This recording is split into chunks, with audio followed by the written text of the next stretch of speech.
Falcon fans, and of course, good old Atlanta Falcon fans. You already know what it is. You already know what to do. One time for the fans. Breakfast with one time for the fan. We are back talking Falcons football on this beautiful Falcons Friday. You already know what it is. You already know what it do. Hit that like, share, and subscribe button. Apple Podcasts, Amazon Podcasts, Spotify Podcasts. A little bit of everything right now. A little bit of everywhere. Big shout out to everybody in the chat. Big shout out to T Will, former ATL Sports, one time for the fan. Miss Carey, one time for the fan. Good Can't morning. forget about Bodie, 3000. Bodie's best. Big shout out to Bodie too as well. Bodie! Um, we got to start off this podcast with some breaking news. Apparently, T Will has Carey blocked. We need to find out I was like, wait, what did I miss? how Oh, I'm we can. slacking on my producer role. I didn't see any breaking news. now that Sheesh. just got a pile on. We All got to right. find out how Wow. we can get Carey Oh, unblocked. okay. Wow. Yeah, guys, if you have a chance, go check out T Will's show for my ATL Sports One from last night. He had Jordan, he had his bro Eric, and he had Debo vibes on there. It was a great show, but yeah, it went off the rails at the end. Because yeah, my friend T Will has me blocked on Mm. YouTube. So Can we uh tell the story as to how it happened? For those Because that do not know, why I you don't have want to your co-host mislead blocked, our Carey? viewers. I Okay. So wonder if you actually blocked the troll or they're unblocked and I don't I'm just think the I did. Here's the thing: like his profile wouldn't allow me to do it, and maybe that. So here's what happened, ladies and gentlemen. Because as you know, I've been working with Carrie for the better part of a year. We love Carrie. I love Carrie. Carrie is my favorite producer in the world. Carrie is like the best, right? I would never willingly block her. I can be at times uncoordinated, and on a Friday, Thursday, Wednesday, whatever, we're doing a show. Carrie's in the chat, and I go to block this guy who's screaming obscenities, probably at me, just the way my life is going. And I hit Carrie instead, and I have not been able to figure out how to undo my mortal sin. And my brother, Eric Parker, the forgiving one, just went in last night. He and Jordan and that damn Debo vibes, they just all went in, and it's yeah, it got off the rails. They started like a free carry movement. I'm hearing Yeah, their hashtag free carry, guys. Please, Sheesh. I'm trying to be able to be one of T Will's subscribers again, man. oh I my mean, god, free carry T-shirts and I, stuff. It's the it's, only it's way great. I can get through to T Will now is to meet him at a drive-through window. Um, Lord, make it Oh stop. Hashtag free oh Carey in the chat. wow. So, what's the update now, T. Will? Did you get a chance to?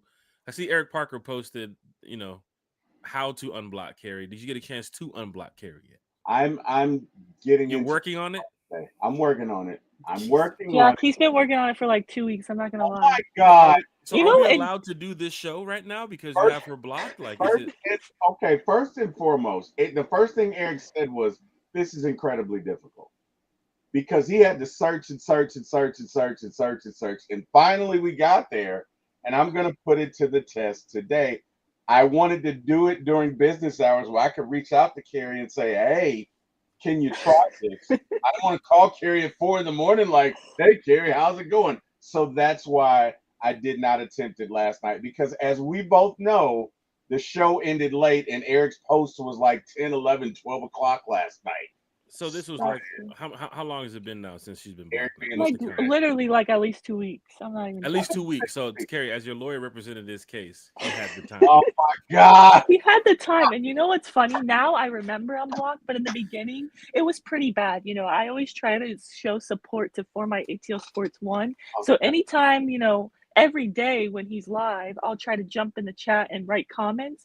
YouTube is kind of foul. They don't tell you you're blocked. You could still watch the content, and it even makes you feel as if you're not blocked because it lets you comment, but Hmm. none of these comments are going through. So I'm interacting with the chat, I'm writing, I'm Wow. responding to Timo.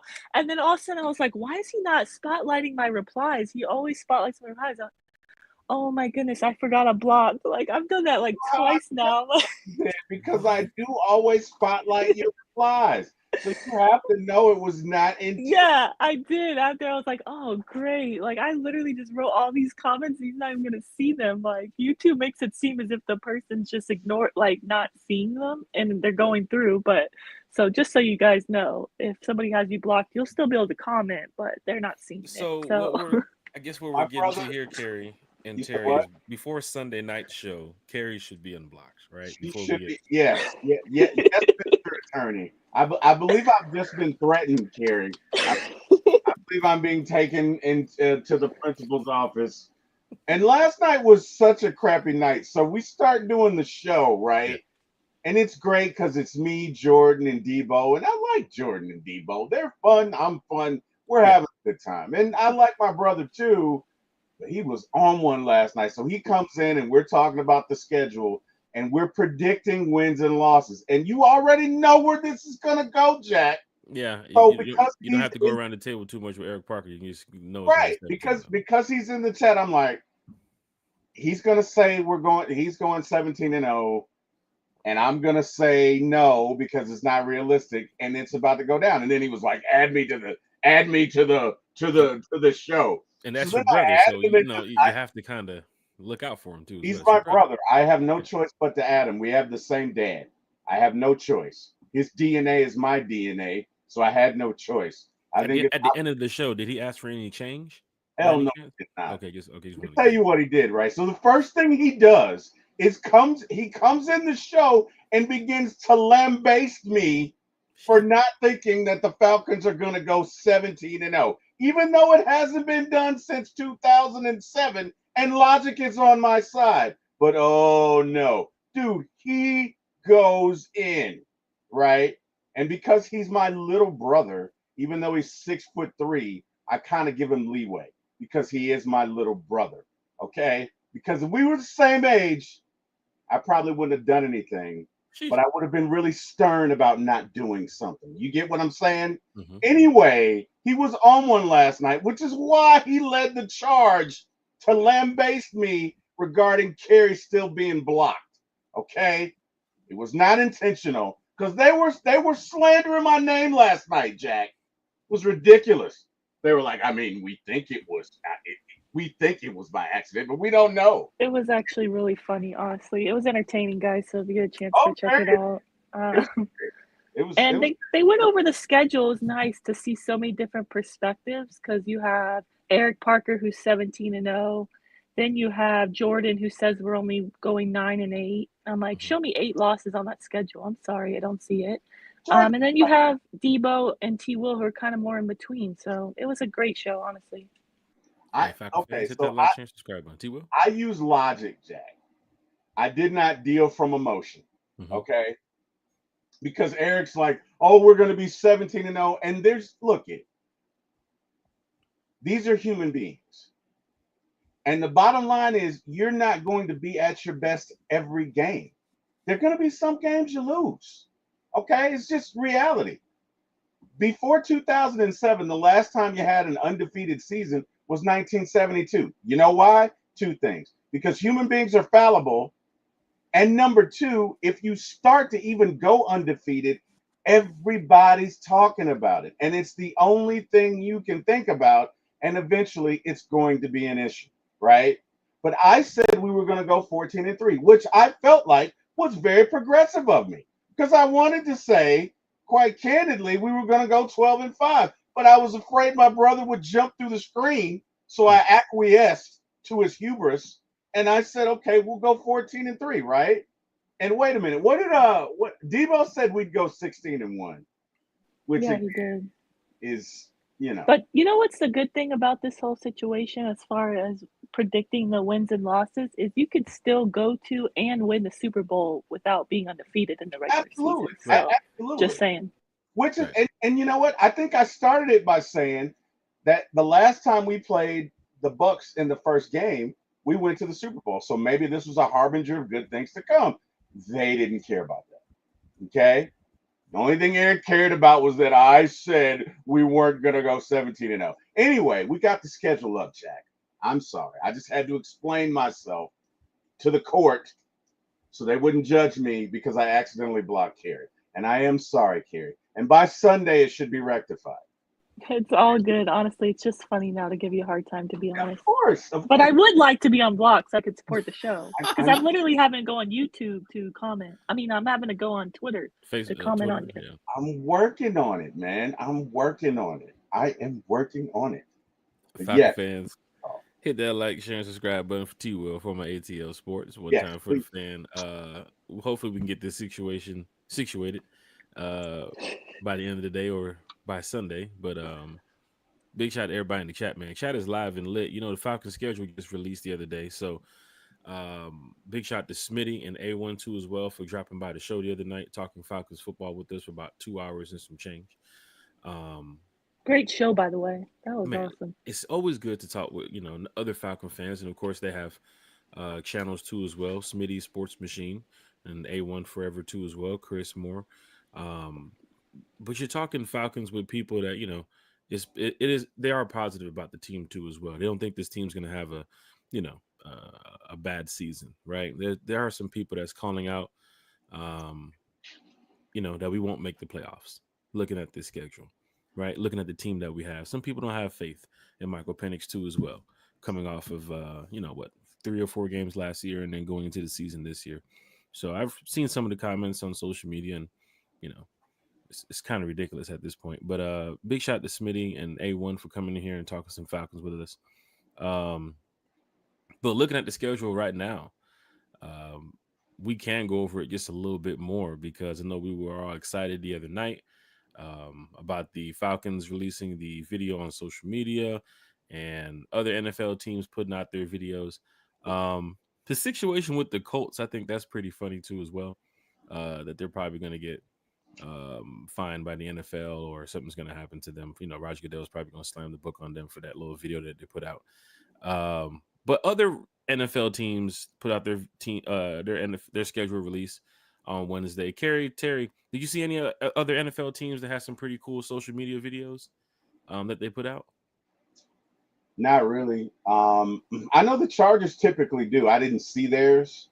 They did like a Minecraft theme. Yeah, I mean that's smart. Honestly, with how big the Minecraft is right now and how well that movie did in theaters, I mean that was smart, honestly, for them to do Minecraft, and their video went viral. Their Minecraft video. A couple teams did the Minecraft. I think with the Chargers and Cowboys, they did something where they had like the light shining in. For those that's been to AT&T Stadium down there in Dallas, there's this window that they have like over near the south end zone. You can kind of see like the Dallas skyline, and the light is just beaming in through that window over there onto the field. A lot of times players can't even catch the ball. They can't even see what's going on the field because of that light. Yeah. Chargers made in front of that. They also made fun of Nico Harrison too as well, from the Dallas Mavs. I like the Cardinals. Yeah, Cardinals did. Their linebacker did an original rap song and he performed it as well. That was pretty cool. The Cardinals. Okay, I saw the Panthers. That was just ridiculous. That was just embarrassing. Just like I think the Jaguars was ridiculous. They did. What's that guy's name who shows his morning routine? I'm like, that's Oh, Aaron Hall guy? Yes. The whole video is just him doing his morning routine. Yeah, a couple of these social media videos didn't make no sense after going back and looking at them. The Tennessee Titans with their schedule Rizzy, I think it was. That was actually pretty funny too as well. Titans have been climbing the ladder of these social media schedule release ranks recently. The Bucks, John Gruden, that was kind of boring. It was a 10-minute video. The Saints having the I ain't gonna lie, the angry translator. Don't want to put too much shine on them, but that one was actually pretty funny. But then again, we all don't like the Saints. But yeah, Panthers trash, Buccaneers trash. So Falcons, I think overall took it with the ATL cart one. That was actually pretty good. ATL, so we got Tay-Bro in the chat, Georgia Texas boys in the chat, King Richie's in the chat, King Richie, DA Hunter is in the chat as we get ready to do some housekeeping, as Terry would say. Yes, sir. What up, Lisa? Hey, Auntie Pam. Good morning, everyone. Falcon fans, hit that like, share, and subscribe button. Breakfast with one time for the fan. Falcon fans talking Falcons football on a Falcons Friday. Tag your Falcons friends. Tell your Falcons family. We are live for a little bit. Probably got like what? I ain't got no golf today, so we got some time. Let's go to this schedule right here. 'Cause I know everybody's super excited about the schedule release that happened Wednesday night. Now we know the time and dates of who, where, and when we'll be playing. So big shout out to the Atlanta Falcons as they prepare for this upcoming season. We tried it. We kind of quickly skimmed through the schedule last night. You know, on Wednesday night we had A1 and Smitty here with us. So we was talking about Kirk Cousins and some other things too as well. But we have to bring some of this stuff back up because it's breakfast with one time for the fans. So we can recap the week here and have a good time talking Falcons football. As some of y'all sit in traffic, or if you're on your way to work, or if you're making breakfast, if you're at the house, wherever you're at, good morning. And let's talk some Falcons football. T. Will Carey, before we even get to the regular season, I mentioned the other night about preseason. And I know some of y'all might think like this could be a joke here, but it's possible if the Falcons do not get rid of Kirk Cousins, your backup quarterback is going to have to play in preseason. And Smitty mentioned it the other night. And most of you fans know for week one week one of preseason, Michael Penix is not going to be out there the first, second, third, and fourth quarter. So they got to play their backups. Am I right, T. Will? You got to see the guys of the 90s so you can start getting ready to trim to 53. But T. Will, got to play your backups. And I talked about it the other night, and we kind of went away from it because we were talking about the schedule. But I got to bring it back up to Will. Kirk Cousins could possibly be playing against the second, third, and fourth stringers against the Lions week one of the preseason. T. Will, your thoughts on that? If the Falcons don't deal him before week one of preseason. I was gonna crack a joke, but it's such a bad analogy, and I think my wife is in the next room and would not find it funny. But it was funny in my head. He's with us forever like luggage, except it wasn't gonna be luggage. But anyway, it's interesting. It's ironic. The dichotomy that is Kirk Cousins, right? The America's dad, square jawline, handsome gentleman, able to endear himself to franchises alike. You know what I mean? Mr. Waffle House, Mr. Swag Surf, until he doesn't get his way. And then you truly do have a Dr. Jekyll and Mr. Hyde situation. And what's interesting is Kirk Cousins could very well be our backup. And I have questions for the panel. Number one, if you're a Falcon, Jack and Miss Carey, do you want Kirk in your locker room with everything that's taken place? With him going in on GMA and pulling a Karen and talking to the manager twice. And why are we just seeing Jack? Okay. And talking to the manager twice, right? And everything else and everything. No, please, really release me, please. And taking the shirt off. And everything that's happened, if you are an Atlanta Falcon teammate of Kirk Cousins, do you really want to share the locker room with them? Right? And it seems that this is going around a lot in the NFL because guess what? Caleb Williams, quarterback for the Chicago Bears, apparently really did not want to go to Chicago. So much so that he consulted an attorney on how to get out of it. And I bring it up because guess what, guys? This is 2025. Everybody's got a phone or a tablet or a TV or some sort of device that they get updates on. And you're going to have to look these guys in their face and lead them. And I just don't know that Kirk, or for that matter, Caleb, is going to be able to do that. So I'm going to shut up now because I'm very interested to hear what you guys have to say. Carrie, Jack, if you are one of the Falcons and you got to look Kirk in his face, what are you thinking? And are you going to be able to work with him? Miss Carey? 21. So to answer the original question, ultimately what I would like to happen is for Kirk Cousins to realize it's over, it's Jover. Like it's not happening for him anymore. It's time to retire, like Derek Carr figured out. Um, and save us what? How much? I think Derek Carr, by retiring, unfortunately saved the Aints $30 million. So, yeah, ultimately, that's what I would like to happen. I don't think that's going to happen, but I would love for that to happen. And that's mostly because one, it would save us money, but two, I think having Kirk Cousins in the locker room could create a distraction, and that's ultimately what I do not want. This team has to win this year. We have to have a winning record. We have to make the playoffs. We have to win the division. I don't want any distractions in the locker room. And I just feel like maybe not the Falcons media members, but the national media will definitely make it a story. If Penix throws one pick, they're going to be talking about Kirk Cousins in the shadows or that type of deal. And I don't want that for Michael Penix because he's only made 3 starts. He's essentially a rookie still. He's bound to make mistakes. And I ultimately want to get behind my QB1 only. And I don't want, any distractions for him. So ultimately, yes, I would like Kirk Cousins to go. But I also think the Falcons front office realize there's nowhere to really send him at this point. So you've already paid him. You need a backup quarterback. So ultimately you keep him, right? So that's, I think, what the plan is. They're going to roll with him, and maybe a quarterback goes down midseason and then he gets dealt that way.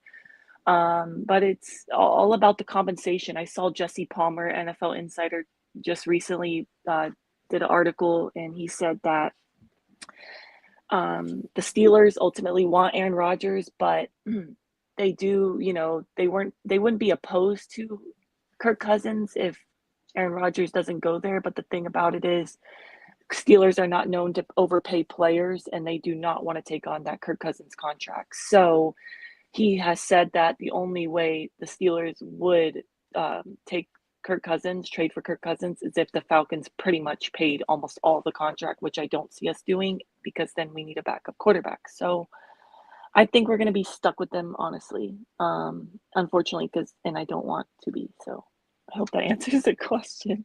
And we bring this up early in the offseason here because Falcon fans, that is a distraction for our starting quarterback because, um, that's where most of the media attention is going to try to focus, away from Michael Penix's game and his performance on the field. Which you guys already see through some of the workout videos that they posted that, Penix is, getting in stride with the receivers and working well with the team right now. I think they're just, going through their spring, early summer workouts, but they're going to get ready to start, getting ready for camp here in the summer, which hopefully is going to be open to the public. Falcons usually put some news out around what end of May, early June about training camp open to the public dates. And of course, if that's going to be the case this year, last year it wasn't the case because they had the construction going on at the facility. One time for the fan is going to be there. T. Will and I went out to Buford last year to the game, the training camp, meet up with the fans and everything. And of course, they also had a practice at the Bends too as well. So that was nice. But, around this time of the year, Falcon fans, and I can already see that there's some NFL teams who already have like open to the public. I don't know if you guys saw that, like the Jaguars, I think it was, or the Giants had a bunch of fans sitting out there early for their voluntary workout program. And I'm like, come on, Falcons, this would be great to have some fans out there at Flowery Branch watching some of the guys. Just, I know they're in shorts and t-shirts, but there's some fans who live these diehard moments. So training camp is, coming up, and I do hope that it have the open to the public dates. But we bring up the Kirk Cousins situation because if he is on this roster going, into the season, your backups will have to play. Your backups have to play very early in preseason, which means Kirk could be playing against the Lions, could be playing against the Titans. It could be playing against the Cowboys too as well. But that's the only distraction I see away from Michael Penix right now. Jack, So big shout. What's up, Tua? Do you feel like our locker room, because we don't have that many veterans on the defensive side? I know Kirk's an offensive player, but do you think the Falcons locker room can handle that? And let me give you an example. 1999, Ray Lewis was accused of this heinous act. And the following year, they won the Super Bowl. And the only reason they were able to win the Super Bowl was because they had veterans, they being the Ravens, who could keep distraction out, and they were focused, one team, one band, one sound together. Do you think the Falcons locker room is in this current state, or do you think that Kirk Cousins would be a distraction, and do you think it would negatively impact the locker room? I don't know that we have the veterans that they did. I Well, just no. well, he was there the other day. Remember? No, Wasn't I he know. there? Didn't he show up to what was it? The workouts I before the haven't draft? seen any videos, any pictures, any interviews of him there, to be honest. But I I think don't see someone the did say that. Falcons running up on him and just pulling a West Side. What's that movie called? The Warriors on him. You know what I'm No, saying? I don't think that's the case. But what I mean is, the media is going to be all over this, That is right? true, but They're like going you to said, it is one band, all one over. sound at some points, and the Falcons know that. Hey, at some point in time, if he is here week 2, week 3, week 4, I don't want to fast forward and think that he is going to be here week 2, week 3, week 4. Yeah, But let's just say we get down to the season. Let's just say we're 1 week before the season starts. Of course, the 53-man roster is going to be out, and Kirk is there. Then we have to prepare for it. But we hope and pray that Michael Penix has a successful season this year. And of course, he doesn't have to deal with any injuries. Of course, that's also part of the NFL. Everybody knows about injuries. We hope that doesn't happen. But if Kirk gets his time to play, then those questions are going to be asked. Where is he mentally for this team? Where is he mentally for himself? Because he knows he wants to be the starter in another team. I You think those know, questions will be asked from day one, Jack. I this don't is. think I they'll think they be try. asked. I think they try to get rid of him before week 1, though. But I do have to raise Really? the I don't question I that, don't hey, think so. To be honest, I think we're low we're key stuck. stuck with them. Honestly, Okay. at this point, I do. I do. Because if something were to happen to Michael Penix, God forbid, are you trusting Easton Stick to lead this team? That's where fans would come in and So, say, well, at least we could have Kurt as the backup. He could have came in yep. here and maybe saved the day if something would have happened. But you get Easton Stick in the game, you get an Emory Jones in the game, you get a unfamiliar quarterback that Mm-mm-mm. fans don't know, and then We you have know to what's going to happen in remember, the ATL. I feel like a key thing, a key detail to remember is Terry Fontenot, and I don't know so much Raheem, but Terry Fontenot's job is on the line. He has no extension. He has to have a winning record. This team has not had a winning record since he's been here. Yeah, We need a win. We need to win the division this year, plain and simple. So probably in his eyes, I mean, if I was him, I want to make sure this team wins. So, right, if God forbid something happened in my QB1, at least I think someone said in the comments, we're going to have the best backup quarterback. So, if Kirk is healthy by, week 1, if God forbid something were to happen, we got another quarterback, veteran quarterback who come in and play in his place. So, I think he's not going to depend on like an Easton Stick to get the division win personally. So, I think, and plus you already paid him. So, yeah, I think we're gonna be stuck with them to be honest. Falcon fans, hit that like, hit that share, hit that subscribe button. T Will for my ATL Sports. Miss Carey, one time for the fan. We're talking Falcons football here. Going over the schedule. Um, Falcons do have some pretty interesting preseason games. Get a chance to test, some of your young guys out against the Detroit Lions team, which I'm sure Dan Campbell wants to get some of those guys right. Tennessee Titans, Cam Ward. That'd be interesting to see. Maybe Calvin Ridley gets a chance to play in that preseason game too as well. And then the Dallas Cowboys in Dallas. And of course, everybody in the NFL hates Dallas. Don't know how they're America's team. I guess they're America's team for being hated on. Kurt ATL's in the chat. He said no bye week after an international game and 2 division games. After that is crazy to me. The schedule makers do not like the Atlanta Falcons. Well, sometimes you just got to play with, you know, the hand they give you. When they Right. when they show for those cars, man, they get those teams out there. You just got to play the hand that you got, man. But I'm telling you right now, the Atlanta Falcons, this team has to be prepared. A lot of people is giving the Falcons a 10-7, 11-6 type of vibe this year. I'm hearing it early. Mm, Bleacher Report okay. recently put out that the Falcons should win the NFC South.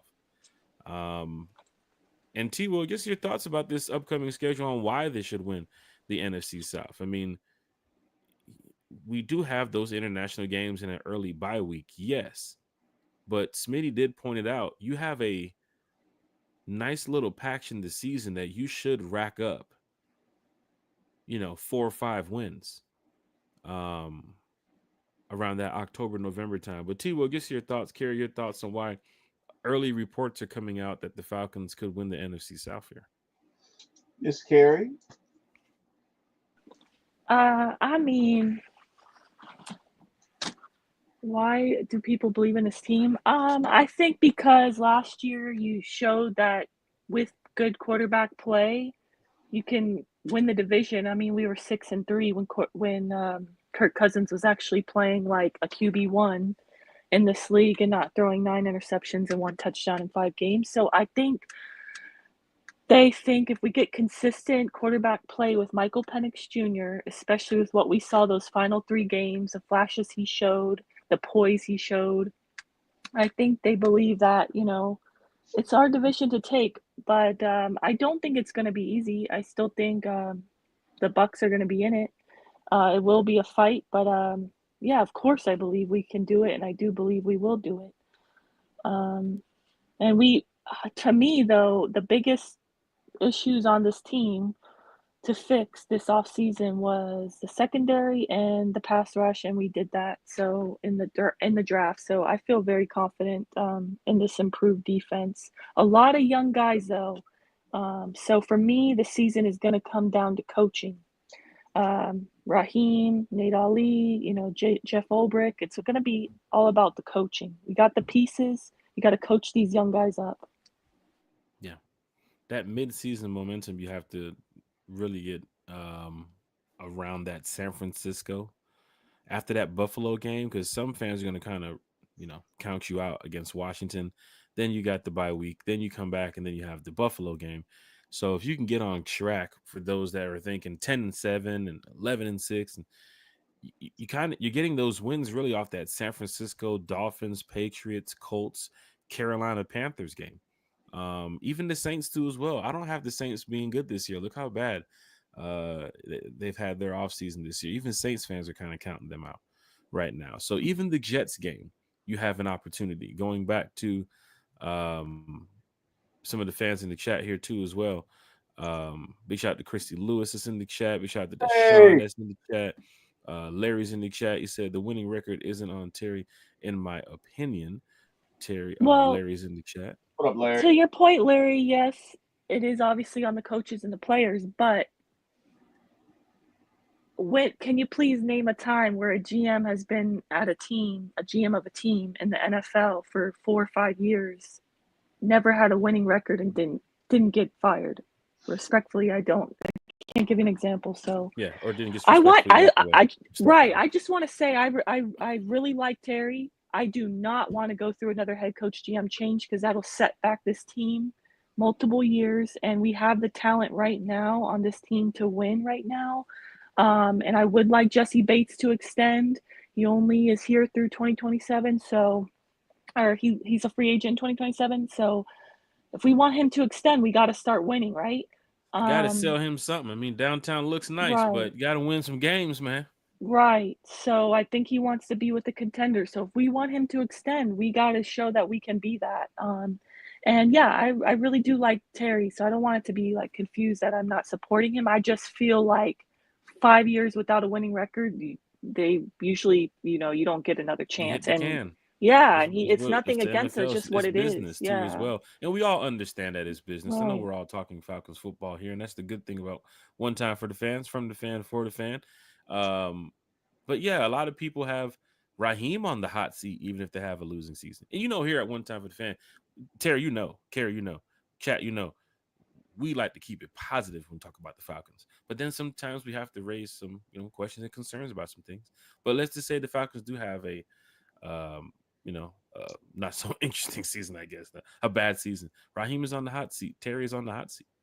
And that's what, Carrie just mentioned. They might, look somewhere else in the future. I mean, the team won, was it 7 years now of not making the playoffs? Yeah, This hurts. is tough. I don't want to be We one of need those to teams, and win. they're gonna go ahead, Carrie. Man, no, I was just gonna say it's tough to say that out loud. It's been since 2017, right? I mean, I, man, I I'm hope I'm fans are prepared for I'm what's gonna. hungry. They're gonna I'm they're gonna thirsty see for. it on the screen this year on CBS, on Fox. They're gonna say on the bottom of the screen, Atlanta Falcons, 7 seasons, no playoffs. Be prepared for that. This ain't me. Fox is gonna take some shots. CBS is gonna take some shots. And guess what? We got 5 primetime games. Oh, they're gonna take some shots. Right. Be prepared for Michael Penix highlights. That's gonna be amazing. They're gonna show the Matt Ryan highlights. Guess what else they're gonna show? They're gonna show the quarterback situation in Atlanta since Matt Ryan. They're gonna show all Mm, that. This is not me telling you guys this, Falcon fan. I'm just letting you show you guys what the future is gonna show. NFL on Fox, CBS, NBC, ESPN. They don't care. Michael Penix, he can go out there and light it up all he wants. They're still gonna try to talk about some negative things about the Atlanta Falcons. And of course, the Super Bowl since the year after Falcons, of course, have been in a drought, and hopefully we right. can get out of that this year. I Um, believe we can, Jack, to I your think point. we I are. do believe we can. I'm always going to back the team and hope that we can get there. I do believe this season, I feel very confident in this defense. Uh, a lot of young talent, right? But if, like I said, it's all on the coaching, in my opinion, because you got the pieces, but they're inexperienced, and in the NFL, they need that coaching. You got to coach them up because they're bound to make mistakes, right? They're rookies. Yeah, Um, so yeah, we got to coach him up, and I'm really excited about Nate Ali. From his past resume, what he's done with defensive lines and other places. So I am really excited about that. But to your point, Jack, real quick, I just want to say, like, I know a lot of times, like Falcons fans, we get upset with the media, like, oh, they talking trash about us or what have you. But it's like until we prove them wrong, they're not. Obviously we're biased because we're Falcons fans. We want people to think good of us and we believe in this team, but outsiders aren't going to believe in this team till they prove, winning record, winning the division. So I hope this is the year we do that.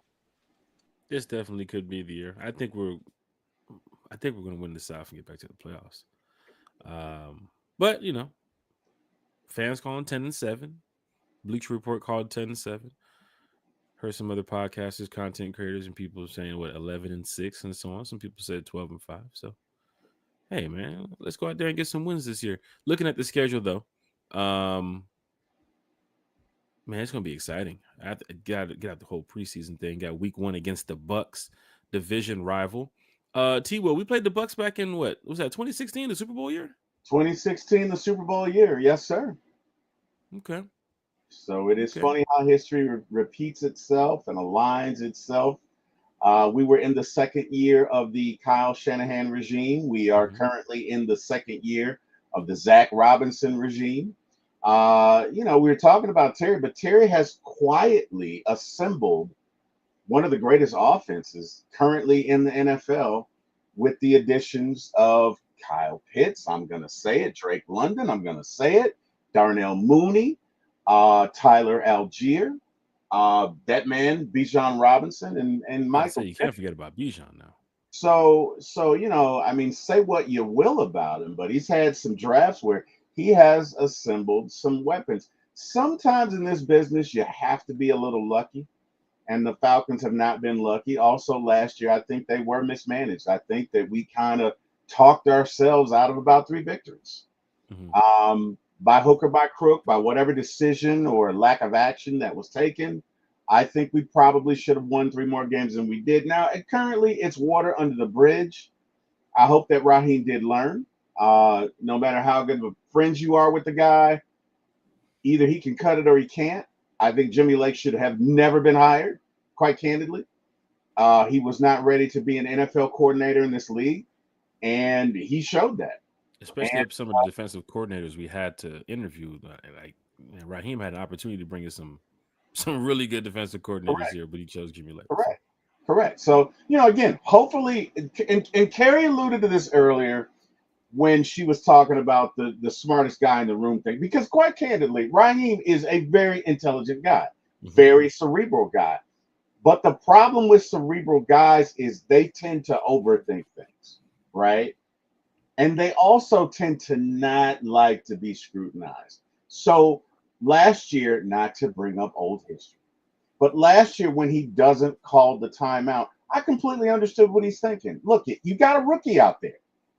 You got veterans on defense who are tired. They are in disorder because they are running and trying to keep up. So if you are able to get 10 more yards without calling a timeout, A, they can't sub anybody in, and B, they can't run a play that your rookie, who's not seen a lot of defenses, doesn't recognize the blitz and takes a sack. Now, it was still the wrong approach. He still should have called the timeout, but I understood what he was thinking. But I honestly think he thought himself out of a victory. And that happens with young coaches. So, in order for us to be successful this year, Raheem has to take that next step in maturation and just move forward. And guys, there's no experience for no experience. Mm. He's got a year under his belt. I think it's going to be better. I'm looking forward to playing Tampa Bay. Um, I'm not going to say we're going to sweep them. Although, what I will say is Miss Carey is undefeated when we come to Tampa.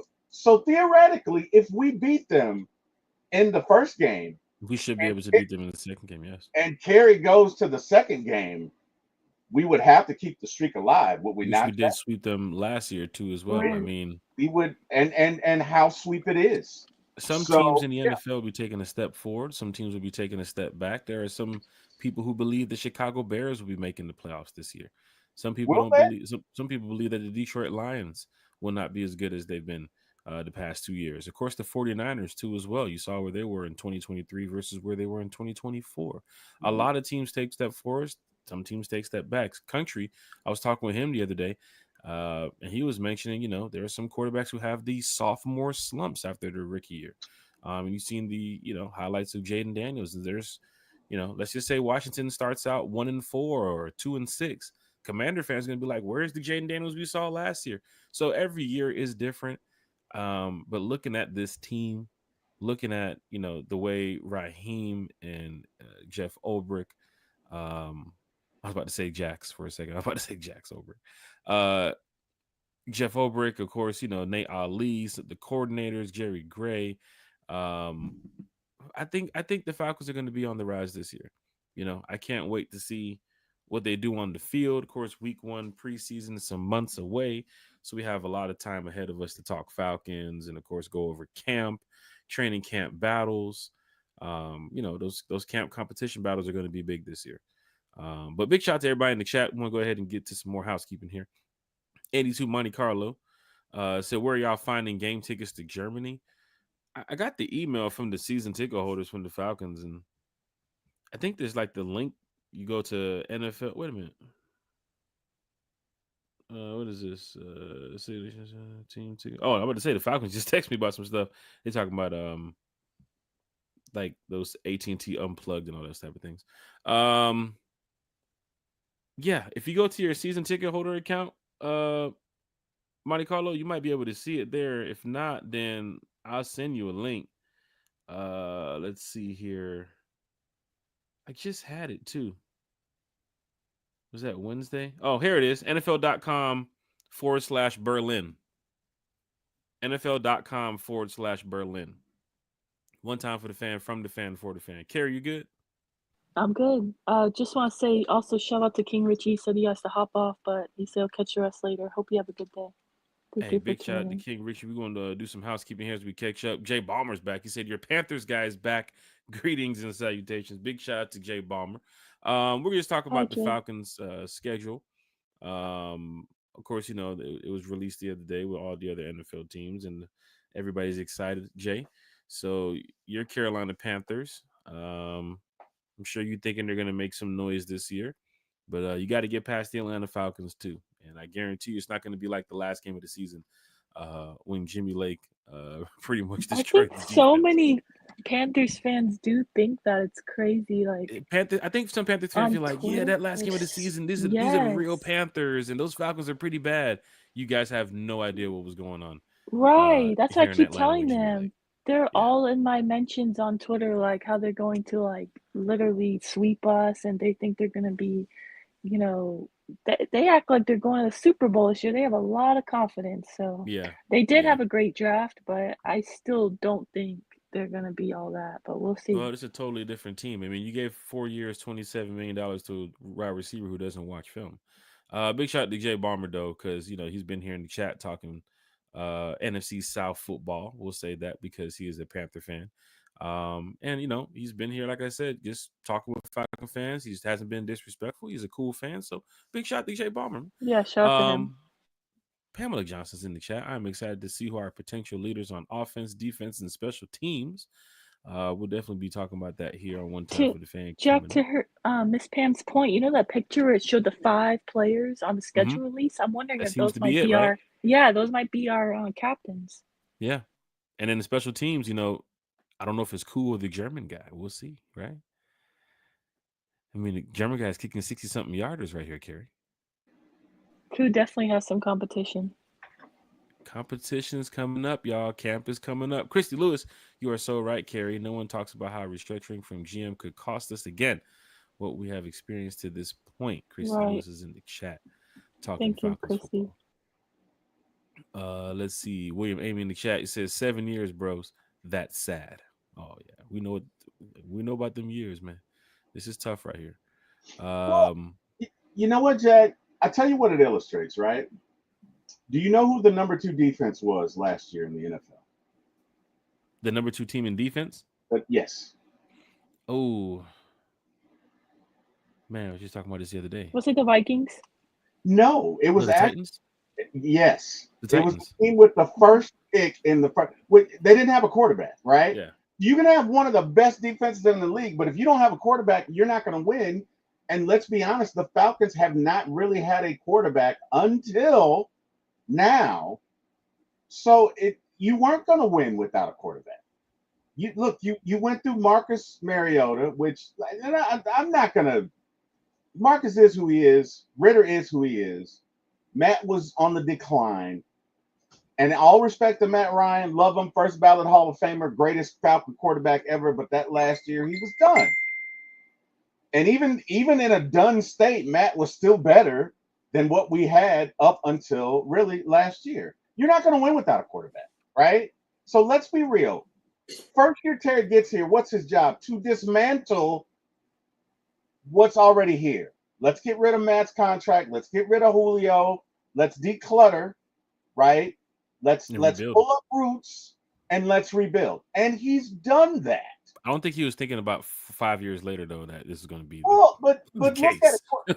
I think the problem was they didn't want to admit that we had to go through a rebuild. Remember, it was all about retool. Yeah, it was all retool, and we're still trying to win, but it's okay. Quarterbacks don't grow on trees. Yeah, that's the point I'm trying to make.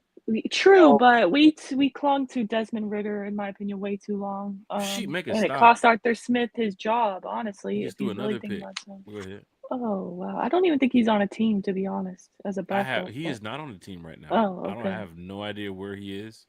Apparently, he was at Maybe we should bring that up. Maybe people are going to say we can bring him as our backup. Oh, gosh. I don't want to see that. We don't need that right here in Atlanta. Oh, I don't think Riding with we have Easton Stick. We have Emory Jones. Falcons can call me at that point. I think he wants to do that because of the comment that he made. Right. There's no way. There's no way to bring that guy back when you're like. I mean, he promised us the Super Bowl, and I'm still here waiting for the Super Bowl, so I don't know. Jay Black's in the chat. Larry's in the chat. William Amy's in the chat. Lisa Shepard's in the chat. What up, Jay Black? Fan talking Falcons football in the chat. Georgia, Texas boy. With the first year DC, Raheem relied too heavily on the vets on the defense. He also gave Jimmy Lake ample time to fix his errors as DC, and he didn't, so he was fired. Just hearing Terry and Carrie, we talked last year at the end of the game. Terry, we talked, remember? And then you get a chance to hear, what went on, of course, with Jimmy Lake in the defense, like after the bye and so forth. And even going to that Carolina Panther game, like we saw how bad it was. But even hearing Judon's comments the other day was like, Terry, we talked about this. Like Jimmy Lake sold us. He sold on us. He was selling houses in Atlanta. I didn't know he had a realtor's license. He was selling houses. Jimmy Lake should not have been in that position. And that's on Raheem. Like if we're holding folks accountable, that is on Raheem. Let me come at you a different way. Jack, I've been podcasting with you for nearly a year. Wait. a year and some change, right? I know you know me, and there's certain talents that you have that others just don't. So to the extent that I can't be here, it's not a problem because guess what? Jack can carry it. Jack and Carrie can carry it. Everybody doesn't have that, right? So, for example, if I'm doing a podcast, I got to realistically assess this person that I'm working with. Can they carry it by themselves or not? You got to be honest. And you can be friends with somebody. That doesn't mean that they're meant to lead a defense. To put Matthew Judon, and I don't think he was in coverage 60% of the time, but let's say you put him Yeah. in coverage 40%. He That's was exaggerating. Yeah, that he was that's exaggerating. that's asinine. That's just stupid. I think it Playing was 80 something snaps, which is still too much. playing people back 10 yards when it's third and 7 is stupid. So again, Jimmy had no business coaching, and it is Raheem's job to be able to assess, can this person coach in this league without my assistance? You know what I mean? That's on him. So hopefully he's learned his lesson. Again, 15 years ago was 15 years ago. Raheem is a reservoir of knowledge. He really is. He is an encyclopedia of football. He's studied under the greats, but you gotta be able to apply it, and you gotta be able to make decisions that are better for your team. We were mismanaged last year, and I'm look. I'm not. I love Raheem. I think Raheem is one of the greatest speakers I've On ever heard. different levels, we were mismanaged too as But well, but we were still no, one game away from making no, it to no, the no, no, playoffs. no, no, no, sir, no, sir. Koo should have been ripped out long before he was. Sheesh. That's on Raheem. Kurt should have been ripped out long before he was. That's on Raheem. That timeout, that's on Raheem. Whatever the hell that was when he went on 92-9 the game, that's on Raheem. That's You got a all Coach couple more Freeman things doing. now. Not getting Kyle Pitts the ball. I mean, people can call that out. Tyler Algier not getting the snaps that people thought he would get. There was one game Tyler Algier got like 2 snaps, and it was like, where is Tyler Algier in this game? Like, we need some. Everything was just not working in our favor at one point, and here I'm we are now. But I love Raheem and I want him to succeed, but he's gonna have to be better this year. I'm not being negative. Okay, I mhm. love Raheem. I think Raheem was the right decision because Raheem has the ability to connect with his players, and not only what he did in the Super Bowl year, because let's be honest, he took somebody else's defense. But when who's the head coach of the Rams? I forget his name all the time. Help Sean me out. McVay. When Sean McVay went through his little depression or whatever, it was Raheem that kept the team going. When they made the Super Bowl, no, excuse me, the playoffs with a bunch of rookies, it was Raheem's leadership that kept going, right? So he has the ability to do it. I don't know what happened last year, but Mhm. he has got to, if we're going to make the playoffs, Raheem's got to be better. Got to be better. It's Carrie, about Falcons, Bucks, week 1. Of course, the Falcons will be heading down to Tampa too as well in December. So for those that traveled to Tampa Bay before in the past in October, it felt like a damn summertime game. You know how it is in Florida with the weather, but I guess that game in December will be a little bit more cooler for fans. But Falcons lead the series rival between the Bucks 32-31. Of course, they swept them last year too as well. Carry Buccaneers to start the season, and then the Falcons really get rolling with the Monday night football game against the Vikings. We saw them late in the season last year when they was rolling. Now we get a chance to see them early in the season when we don't know what they could be right now. But Carrie, guess your thoughts. Buccaneers, Vikings. Buccaneers, Vikings. Yeah, for me, you can't start out slow like we did last year against the Steelers. I'm really hoping that's not the case. We got to look in sync on this offense and on this defense. So hopefully, some of our stars get a few snaps in the preseason, few series.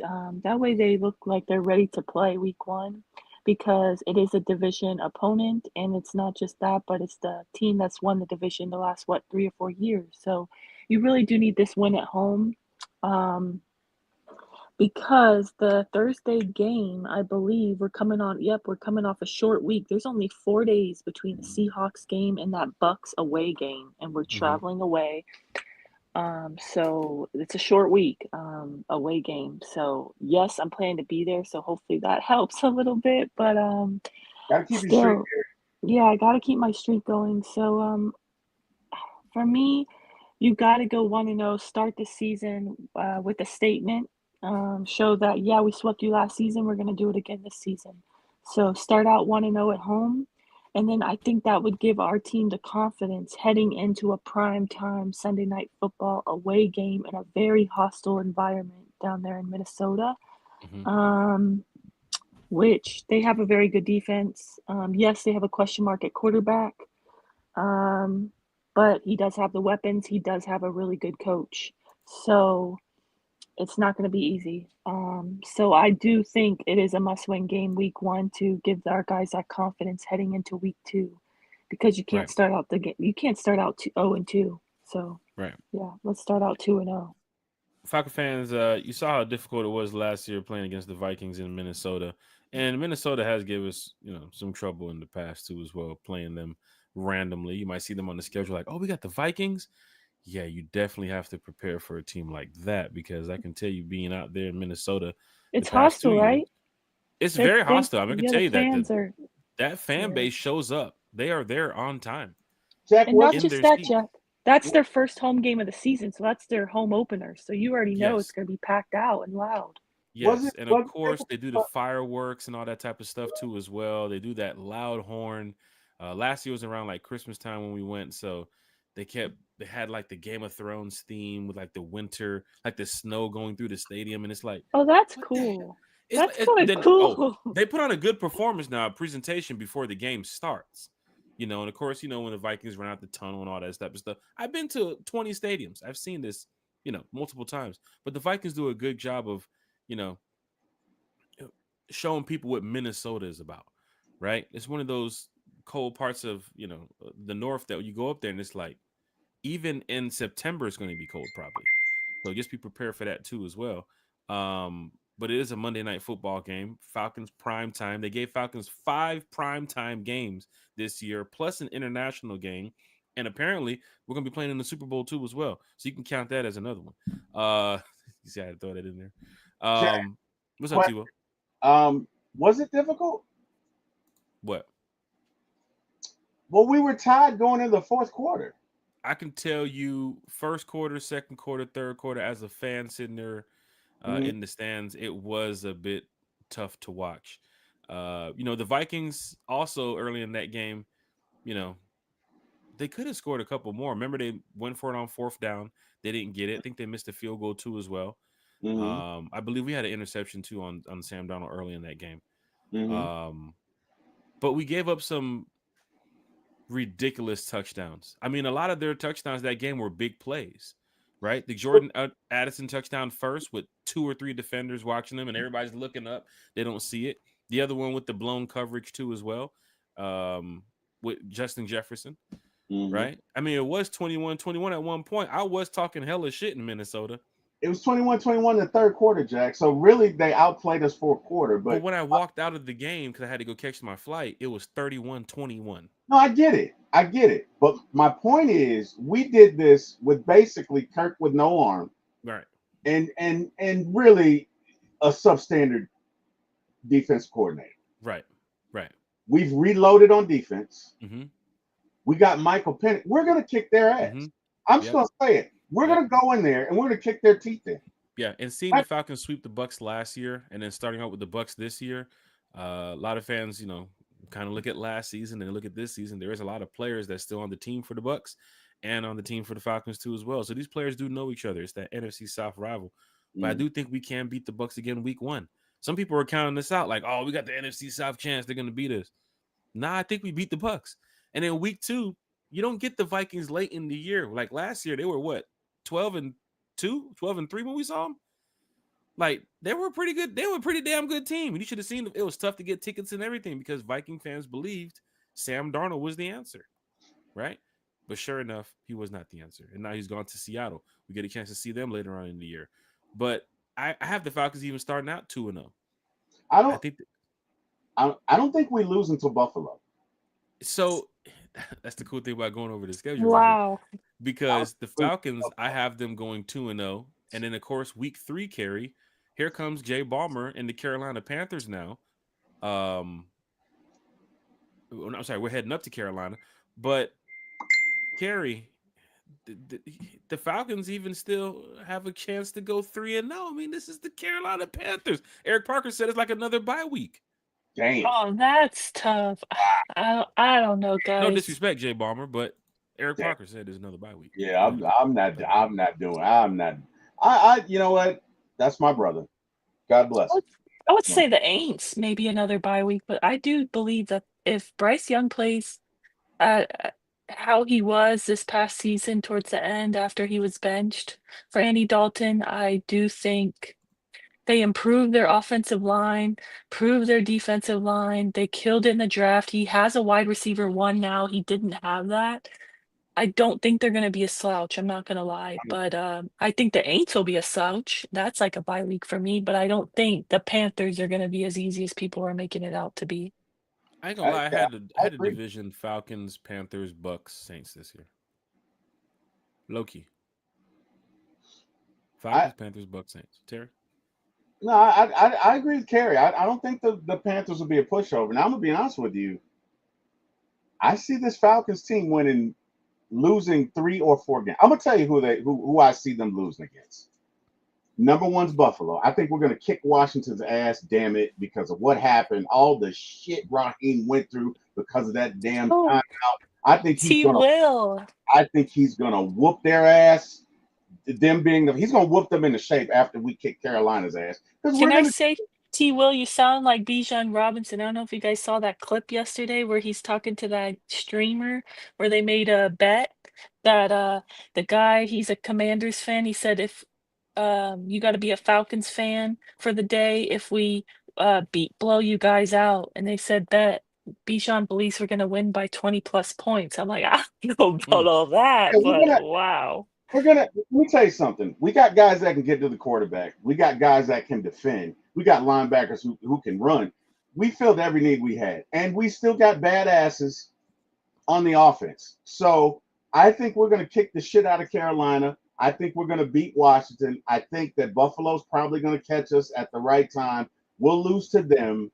We're not going to lose again until after we beat the Colts because we're going to go over there. It's going to be a sloppy game because of the time difference and the So flight. you're calling playoffs early, Terry. I sure am. So we're Mm. going to beat the Colts. We're going to We're come gonna back. be 8-2 Yes, Mm. we're on going to week beat 10. the Colts. Well, Wow. at that point, yeah, we're going to beat the Colts. We're going to come back and lose to the Panthers because we didn't take a Terry, bye. don't get my hopes up. We were 1-6-3. Yeah, well, I am. We're gonna lose to the Panthers. We're gonna kick the shit out of the Saints, the Jets, the Seahawks, the Bucks, the Cardinals. We're gonna lose to the Rams. I don't know why, but we're gonna do it. And yeah, that's three. That's 3 games. Those are 3 games Well, we can lose. Falcon fans, as you can see, we're talking about the Falcon schedule here. Falcons Bucks week 1 at the Benz, and then week 2 they head to Minnesota for a primetime game, Sunday night football against the Justin Jefferson Minnesota Vikings, and they have it, like I said, decent offense. I mean, their defense is, I think they were top 10 last year too as well. So Falcons got to get off the ground running early with these 2 games. For those that's heading to Minnesota, like I said, it might be a little cold too as well out there because it is, up north. And I went to Chicago back in September for that season opener years ago, and that one was pretty cold. So I'm guessing Minnesota is going to be around that same weather early in September. But Minnesota's a chill little spot, man. Y'all stay downtown next to the stadium. Just a quick little update for y'all. I mean, their club, their nightlife is, it's just kind of just chill. It's not like Atlanta. Don't expect it to be like New York, Miami, or anything. They do have like the Juicy Lucy, this like famous burger they have out there too as well. So I had a chance to go over there and try that out because when I go on the road, I like to try these restaurants and some of the good food that people eat in these areas. So uh just enjoy Minnesota for what Minnesota is, man. It's not really too much going on out there outside of the Timberwolves and Minnesota Vikings and so forth. So if you're into hockey, that type of thing, then that's your type of town. So enjoy Minnesota. But of course, the Rise Up Tour fan club will be out there too as well. We put on an event last year in Minnesota. So big shout out to everybody that showed up to the event over there at Tom's Watch Bar. But of course, information will be out coming up for Minnesota. For those that's in the Rise Up Tour fan club. Let's see here. Chat is live. Chat is lit. Going to the next part of the schedule here. The Washington Commanders, Week 4. Um, Terry, the Commanders at the Benz, Yeah, we're gonna Week kick their ass. 4. Yeah, we're gonna kick their ass. And we're gonna kick their ass because Raheem is gonna be pissed off because he's gonna say, "Damn it! If we had won that game, if we had just won that god-forsaken coin flip, we'd be in the NFC Championship, and my life would be so much different, and I wouldn't have this pressure over me. So we're gonna kick their ass. You make them remember forever the night they came into the dome. That's gonna be the week the Falcons have coming up. We're gonna win. I'm not worried about them. Now Buffalo. Falcons were at the Benz that week now against the Washington Commanders, 1:00 game. So definitely want to be in your seats on time for there. The Commanders fan base is rallying behind Jaden Daniels. So I'm guessing they're going to have a lot of their folks from the DMV in the area. Of course, there's a lot of people from the DMV that live in Atlanta. So they will definitely be out there trying to show their support for Jaden Daniels. And of course, you saw the Commanders fans in the past in the Benz when they had Taylor Heineke. They still showed up. So sure enough, they're going to be there for Jaden. So Falcon fans, this is the call to you all. Now that the season schedule is out, try not to sell your tickets. And one thing we do have to talk about coming up here, probably Sunday or maybe next week, there are some NFL teams that's putting some restrictions in place, Terry, for season ticket holders selling their tickets. Some people want to get in the game just to make some money, Kerry. And I think this is actually pretty cool if the Falcons get involved with this, where, you as a fan, you can't jump in to be a season ticket holder to sell tickets, right? You're not going to say, "Oh yeah, I'm a Falcon fan, but I'm not showing up week 1, 2, 3, 4, and 5 because I can make a pretty penny off these tickets." No, no, no. We want the real fans in the building. So the Falcons haven't done it yet, I don't think, but there's some NFL teams that is saying, Terry, if you get caught selling, I guess 2 games or more, they're going to pull your season tickets from you. Is that right? even? Like you need to get your ass in attendance. Like if you paying for this, you need to show up, That's right? how it Because is this in Europe. Like for, for European soccer. soccer/football, you cannot, if season ticket holders cannot, you have to be the one at the game with the tickets. See, that's big because, and I don't want to spend too much time on it, but Terry, that can really bring out the fans back to the city, right? Back to the stadium, Kerry, because fans need to be in the seats. We talk about it all the time. Man, it's 1:30 and the game's already started. Nobody's there. In the past, you guys seen the pictures of the attendance, and it's like it was a corporate thing, right? People selling their tickets, and this group owned a block of tickets and they can sell it online. Now, if the Falcons end up doing that, I think that would be great for the fan base because there are some people that just jumped in to sell tickets, right? And I got no problem with it. I don't. You want to make your little dollar? That's cool, but sometimes you're selling tickets to Cowboys fans. You're selling tickets to Steelers fans. You're selling tickets to Jets fans. Like I know you want to make your bread, but bro, we need Falcon fans in attendance in this Joker, man. I'm talking about when I go to Cincinnati and some of these other stadiums and see how packed they get their stadium before kickoff, before the flyover of the planes, they already have 60 something thousand people in their seats. And then here we come strolling in, um, you know, after halftime, because we out there tailgating. Commanders, week 4, September 28th, and then we have the Buffalo Bills after the bye week, early bye week. Fans did point that out. That's going to kind of suck, but you got to be prepared in the NFL. Carrie, you get out the bye week and you go straight to Monday Night Football against a team that knows primetime games. And you're talking about the Buffalo Bills. I'm sure their fan base will be in attendance too as well. They travel as well. Bills Mafia. They also have a Bills group down here in Atlanta too as well. But Miss Carrie, the Buffalo Bills, the Atlanta Falcons, Monday Night Football in the Benz. This is going to be Penix's second primetime game. to pretty much start the year here. Carrie, Bills, Falcons. What you thinking? I mean, I will say I didn't like the early bye week, but I also will say that I believe that the Buffalo Bills are our toughest opponent on this schedule. In my opinion, they're a championship level team. Um, so I say that to say that I am happy that we do get the bye week right before we play them, so that gives us more time to prepare for the toughest opponent on the schedule. And I also am thankful that it is a home game for us versus it being in Buffalo in maybe December when it is freezing, and tough weather conditions. So, um, unfortunately, I don't know. I always think, for some reason, I have a gut feeling it could be like that Eagles game last year. Everyone said we were losing that game, and then we end up winning it. I Right. think this could be the game that everyone thinks we lose, and we end up winning it, and it's like gives our guys so much confidence heading into that, like little easy stretch there in the middle of the schedule. So I don't know. I kind of want to say we win that game, but I will say that is going to be our toughest opponent and our toughest game this season. You're definitely right about when they count you out when people count you out of those games that they say they're going to lose but you end up winning. Um Even last year against the Chiefs, people counted us out. Oh, they're going to beat you. They're going to drag you on Sunday Night Football. If it wasn't for that ref, technically we would have won that game.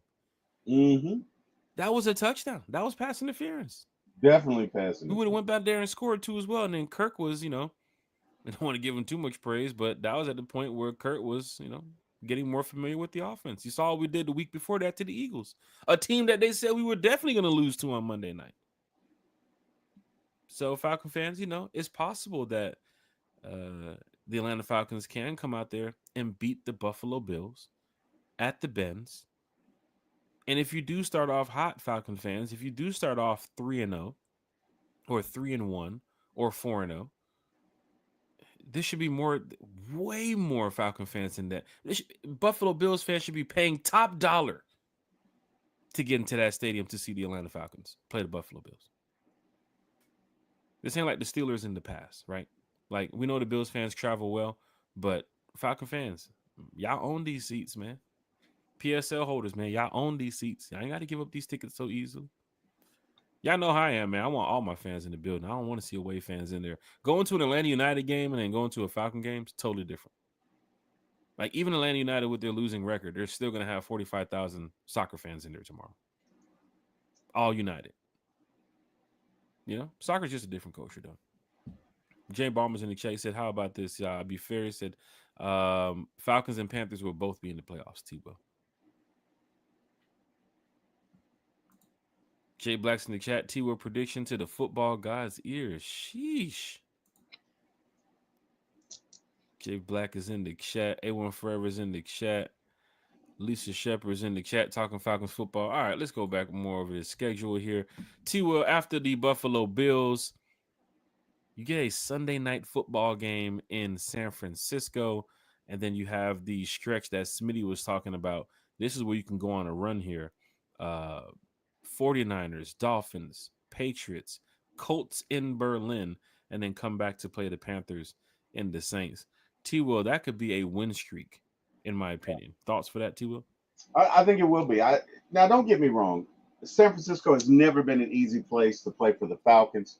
I think when we go out there, that game's going to be sloppy. It's going to be messy. I think the Falcons will win by one score, but I think they will win, and I think they'll win every game up till we play the Colts, and we'll beat them. Then we'll come back and we'll be tired and discombobulated and probably won't have a good week and probably lose to the Panthers. But then we'll go on the run and we'll kick some more ass and we won't lose again until the Rams come. Because the Rams play really good, really, really good the closer it gets to the end of the season. And not that we can't beat them. I'm just saying I can't see us going 16-1 or 15-2. Mm-hmm. So for me, that's the loss there. And I think it'll be good for us because it'll be a kind of get your stuff together. This is a real team you just played. If you're going to succeed in the playoffs, you better get it together. And I think we'll win. I think we'll kick the Saints' ass the next week. It won't even be close. They might even be tanking on purpose. I don't know. But The Saints, we'll sweep them. We'll beat them the next week. And, maybe we go into the playoffs and win a game or two. Never know. But yeah, I'm quite confident.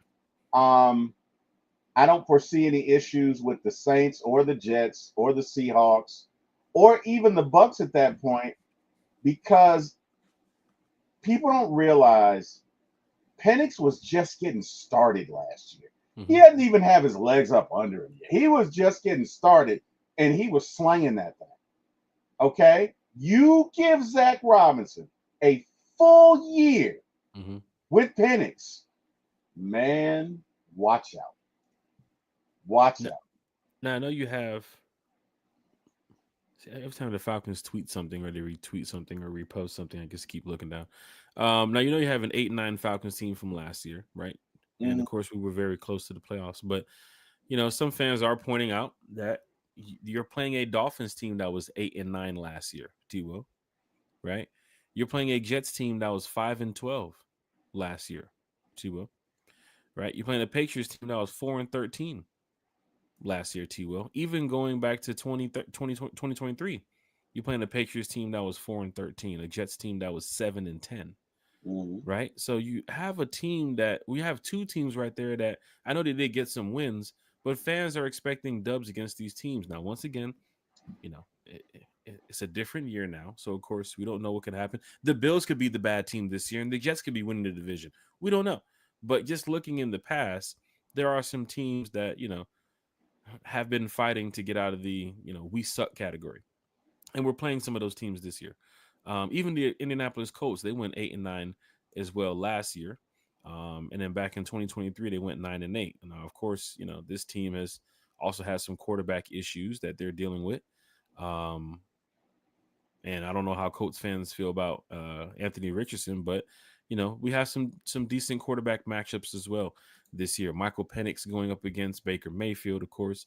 Michael Penix going up against kind of say the rookie JJ McCarthy, Bryce Young. A lot of these young guys in the NFL, Jaden Daniels, Josh Allen, who fans are expecting to probably win the division and make it to the playoffs because you know how Bills fans are right now.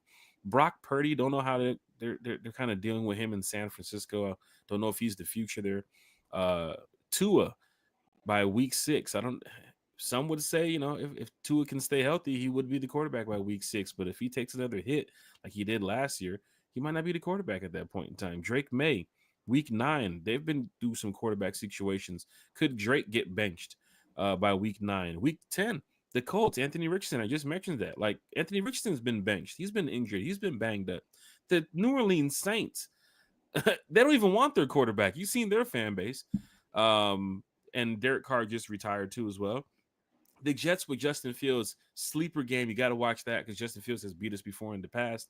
And he's beat us with the Steelers and he's beat us with the Bears. So hopefully he doesn't beat us with the Jets. The Seattle Seahawks, same team that we had trouble with last year. They do have Sam Darnold now, not Geno Smith, but you never know what can happen there. And then Arizona Cardinals, that was a trap game for us a couple years ago with Desmond Ridder, and you saw what happened there because we lost. And then that Rams game too as well with Matthew Stafford. You can't count out Matthew Stafford. So T-Will Carey, there's some key matchups for the Falcons this year, right? I mean, it's not the easiest schedule that I think some people are looking at. And I have somebody, I definitely have to accept this call in a couple of minutes because this is NFL related. Could be Falcons related too as well. But yeah, T-Will. Some key matchups for Michael Penix this year, quarterback versus quarterback wise. Which game are you looking for when it comes to Michael Penix versus, of course, this is the team game, team versus team, but still that quarterback matchup. What game are you looking for Michael Penix versus who this year? Definitely Washington and Buffalo. Washington. And Buffalo, really. Because look, the Bills have lost some close games. They know how to win because they've been through the process. If we can beat them, that would be, and not that we can't, but it's different when you learn how to win. It's just different. It's different when you've been through the wars, right? And the Bills and Josh, look, they lost a game that they were up in 13 seconds. They're so close. So they know how to win, right? But Josh Allen, great quarterback. I'm looking forward to see Penix. And Penix doesn't blink. One thing about him, the man has poise. Nothing rattles him. It's fourth in the season in Washington, and he throws a bullet to Kyle Pitts like it was nothing. I don't think he I don't think he even sweated. He just delivered the pass and was like, let's go. So I'm looking forward to that. And then of course, hey man, that's gonna be a showdown between Jaden Daniels and Michael Penix. And I'm here for it, you know. So I'm looking to see those two. Also looking to see him go up against Bryce. Quiet as it's kept, Bryce made a lot of strides last year. I don't Mm-hmm. think Bryce is a After he came scrub back at from all. being benched, that's right. Yep. I think Bryce is a real bona fide NFL quarterback that's going to be here for a couple, you know, at least 5, 6, 7, 8, maybe 10 years. So, you know, those three. Matthew Stafford is a good one. So yeah, we'll see. But those are mine. That's what I'm thinking. Carrie, you got Miss to get ready to go, don't you? Yeah, I have to leave shortly, but I will say that I'm most excited for him to have that revenge game against the Commanders. He never Mhm. got the ball in overtime. Um, Head coach didn't take the timeout. I feel like that was our game to lose, or we should have won that game essentially. Um, yeah, I think that was Penix showed poise, like you said. He was thrown into the game, like, with not even practicing with the ones, only really having practice with the backups all season. And yeah, that fourth down touchdown with the game on the line to Kyle Pitts into the end zone. I mean, wow, that Mhm. he looked like a veteran out there. Like a bullet. Very impressed by him with that Mhm. throw. And yeah, he didn't blink. In that moment, I feel like I was nervous, but he wasn't. He had all the poise in the world, and that's what you want from your quarterback, number one. So I feel like, yeah, he didn't blink. He could have thrown an interception right there, right? When all the pressure's on him getting thrown into this situation, you know, with the game on the line. And yeah, he didn't blink. And I really am excited for him to get that rematch against Heisman winner versus Heisman runner up, two up and coming quarterbacks of the future in this league. So that's the game I'm most looking forward to, Penix versus Jaden Daniels. A lot of fans have mentioned that too as well. I mean, talk about the NFC South rivals, but that Jaden Daniels versus Michael Penix Commanders Falcons game is going to be probably the key game to watch for this year for Michael Penix, because that could have been a moment that you took the team to the playoffs right there if you would have beat the Commanders. But of course, we do have some other games here on the schedule that there's going to be some interesting matchups. Penix versus Kyler Murray too as well. That's going to be good to see. And JJ McCarthy too as well. Wasn't he the quarterback for Michigan, right? He's the quarterback for Michigan when they played. Right. So we get a rematch, Washington versus Michigan championship game. Yep, So yep, hopefully Penix will get some revenge then as well. yep. Raheem Morris too as well, going up against the Rams. Zach Robinson. They got some friends over there. Jeff Ulbrich going back to New York for the Jets game. They got some things here to look for. So Falcon fans, it's going to be an interesting season. I can't wait. But Miss Carey, one more question before you get up out of here. The Falcons with the 5 primetime games and the international game for such a young team right now. I mean, your thoughts on why they're just building this hype around the Falcons and Michael Penix. I mean, you can get one or two primetime games, Carey, but 5 primetime Right. games for Michael Penix plus the international game. This is his second year. Just your thoughts Yeah. on that. I think honestly, and this is not to discount Penix at all because I believe in him and I Hmm. believe in this team, but I don't know if it's even that is the reason why they gave us all these the third most um games in prime time Hmm. out of anyone in the league. I think it honestly is because of last season when Penix wasn't even the quarterback, just how entertaining, even the games we did not win in prime Hmm. time, those games were still so entertaining. I mean, think the Chiefs game, think that Commanders game. I mean, that was a back and forth game, went to overtime.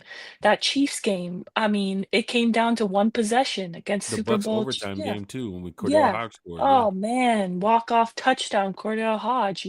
When Drake London had to come out of the game, you thought, oh, this isn't looking good. And then Hodge shocked everyone, probably including himself, and scored that game winner.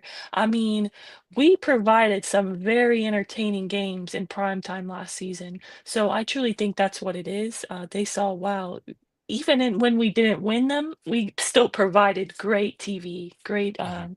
football. So I Good think that's the ratings. Yeah. reason. Yeah. Yeah. Um, Miss Carey, I know you had to get up out of here. Your shout outs. Me and T Will got Yes. I swear to you, about 5, 10 more minutes and we're up out of here. Okay. Miss Carey, your shout outs, and we Yeah. can go Just ahead and yeah. shout out you, Jack, T. Will. Um, shout out to Bodie. I want to shout out everybody in the chat. Thank you guys all for supporting us as always. It's always a great time to talk Falcons with you.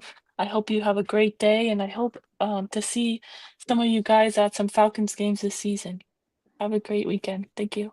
Hey, Carrie, you there? Yeah. Before you leave, can I get a super chat? Wait, do we have a super chat? Or you literally No, just I want to just give Oh, me a want hard time to I make it? just wanted to say it. I just Carrie wanted said, I think Carrie said she's gonna save the Really? super chat until we get the super chat, and then Yeah. she's Oh, gonna. Oh yeah. man, come Yes. on. I, No, when we get a super everybody chat. in the chat wants to hear you say it, Oh, Carrie. Hold on, Carrie okay. just Then texted me and said, when T will unblocks me, then she'll get the super chat. yeah, exactly. Oh, In the Jack. meantime, you can give the people a growl. Oh, wow. Oh, Shit. ah, oh, she said it walking out the door. Beautiful, Carrie. Well, Okay, have a Gosh. great. well played. Thank you so much. Wait a Shoo. minute, Bye, Carrie. everyone. Carrie, don't go. We actually have What? a super chat, Carrie. No, we don't. Yeah, we Shut up. No, do. we Oh do my not. God, we Well gotta played, say D. Deke. Well super played, D. chat. Super Oh, that chat. is so wrong, Deke. Right as I was about to exit the stage, I was on stage left. Deke, my friend Dwayne Ruffin, I hope to see you at some Falcons games this season, and thank you for the super chat. Hey, Carrie says it lit in Oh the Yes, chat. man. Just Carrie saying we gotta just put a sound bite together for Carrie saying it and Oh just use that. man. I I love can't believe that. I was literally walking off the stage. Wow, that was a great I save, love Deke. it. I love Appreciate it. you. Thank you Thank you. guys. Have a great day, everyone. Stay happy and healthy. Bye.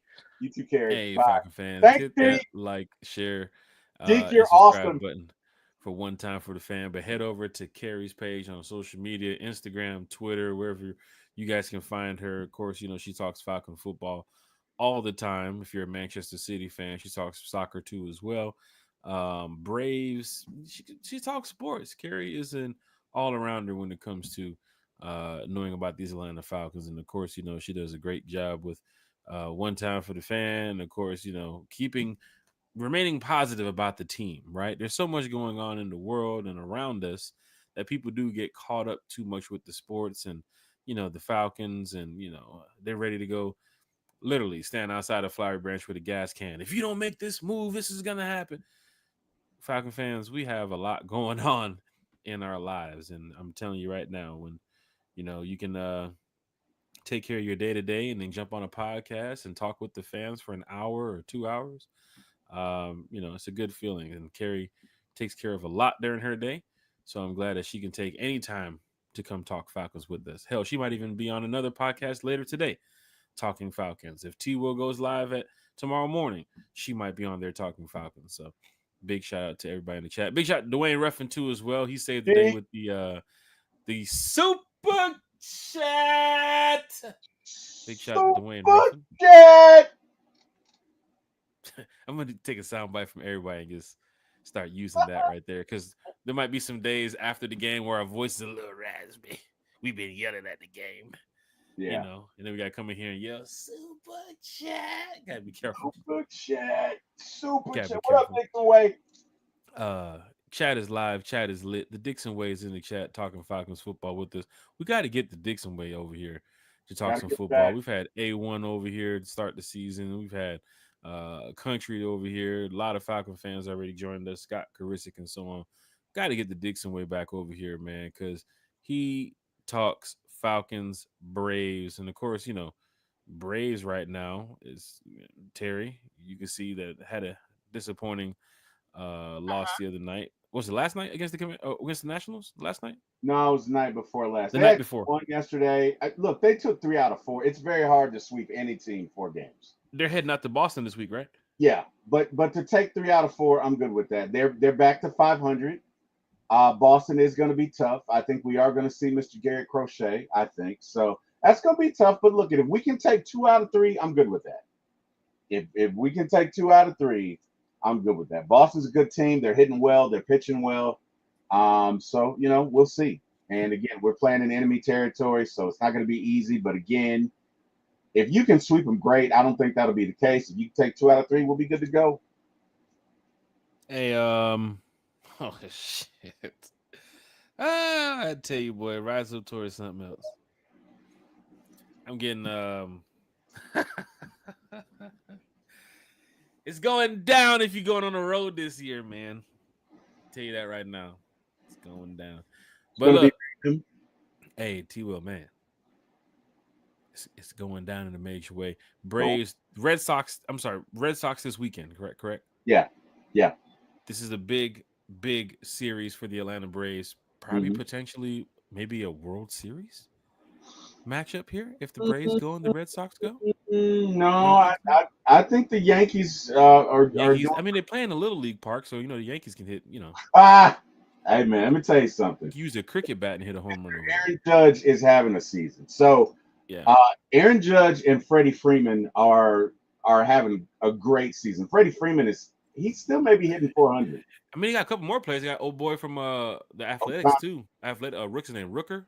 Rooker's hitting the ball pretty well. Rooker's doing well, but your stars of the league thus far, Tatis and Machado's going off too. They've been great, but consistently, Aaron Judge. You got Aaron Judge and Freddie Freeman.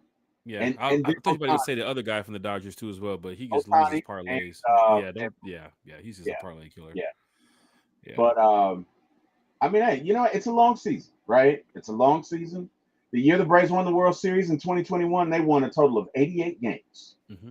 So the Braves could catch fire. We got Ronald Acuna coming back here in the next couple of weeks.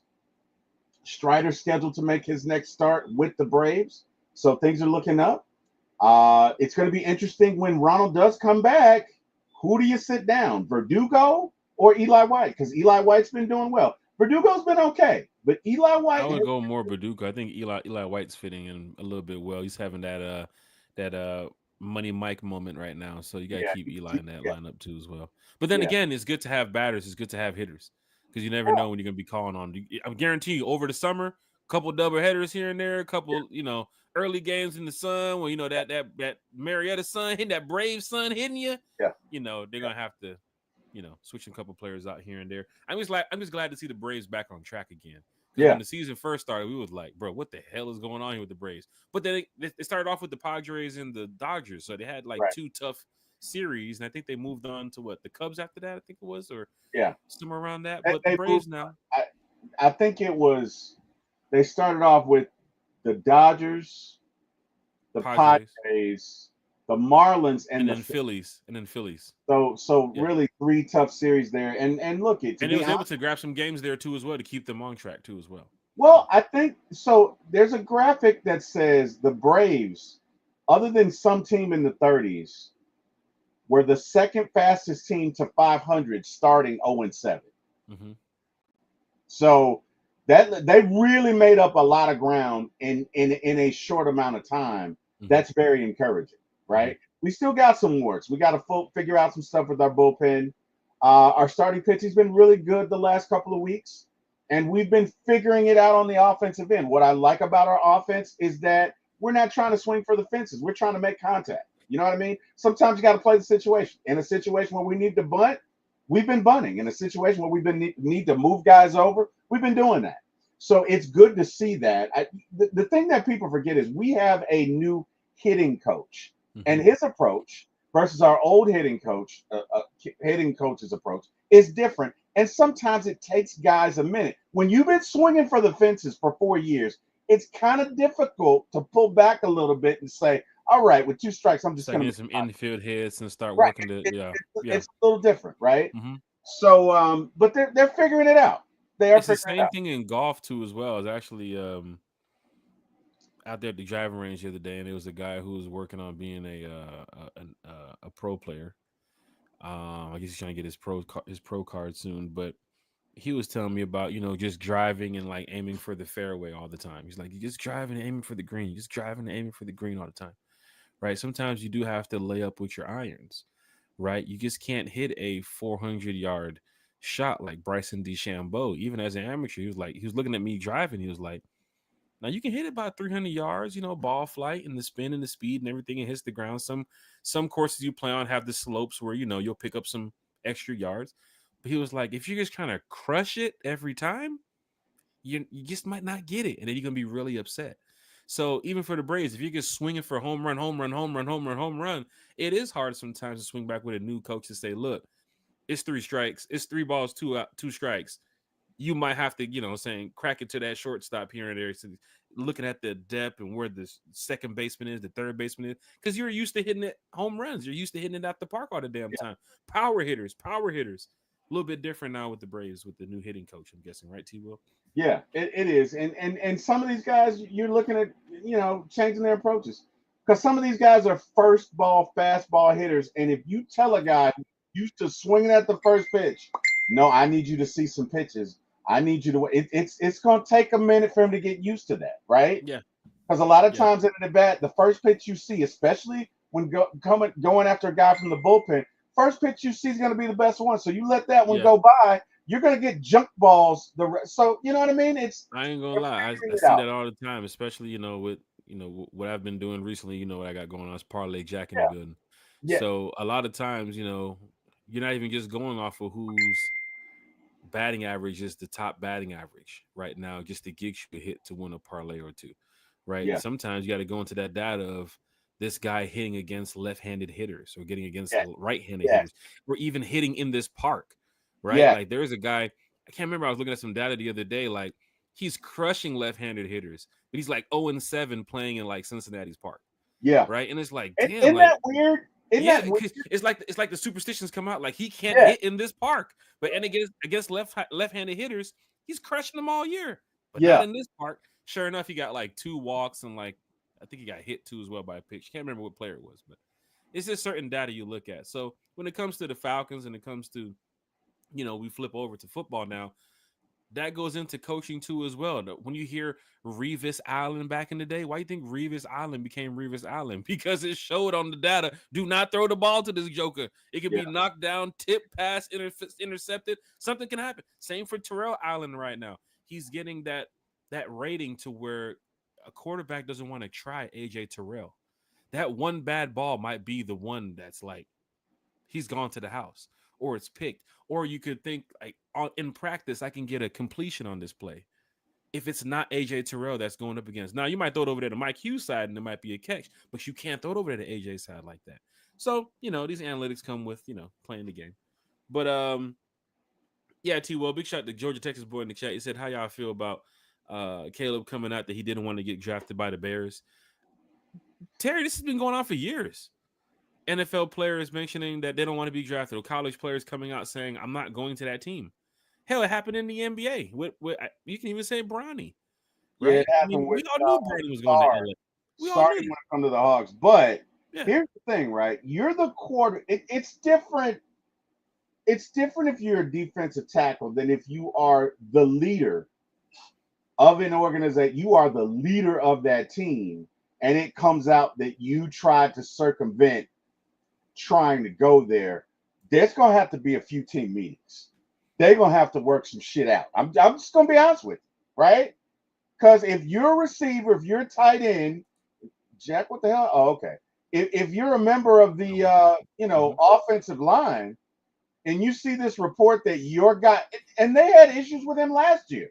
They had issues with him, quiet as it's kept, in the locker room. So this does not help, Jack. This doesn't help at all. This is not a minor thing. Honestly, I would be very surprised if they're not having a meeting today or discussing it because it's a big deal. This may even be worse than Kirk Cousins because the difference is at least Kirk has a football card where you can check the back and say, this guy is good for 3,500 yards, 21 tutties, and 4 interceptions. We don't have that with Caleb, right? All you got is a hero. That ain't nothing but a sandwich. You got potential, and that ain't nothing but maybe.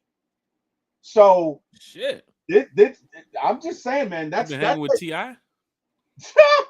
Sheesh. Like you was Yeah, out there, like you was spitting bars over there, T. Will.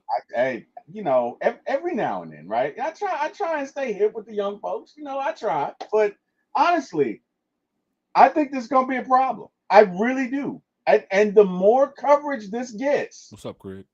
what up, Craig? The more coverage this gets, the worse it's gonna get for Caleb. Mm-hmm. Because nothing's going on in the basketball's winding down. Well, they still got the playoffs, but nothing is going on with the NFL. So they're going to cover this story for the next week. It's not going anywhere. It's So when not the good. parents get involved too as well, apparently his dad had mentioned this too as Yes, well. And yes. then ESPN, a journalist picked up on it, and you know, you're gonna hear a lot of this. Now we can go back to the days of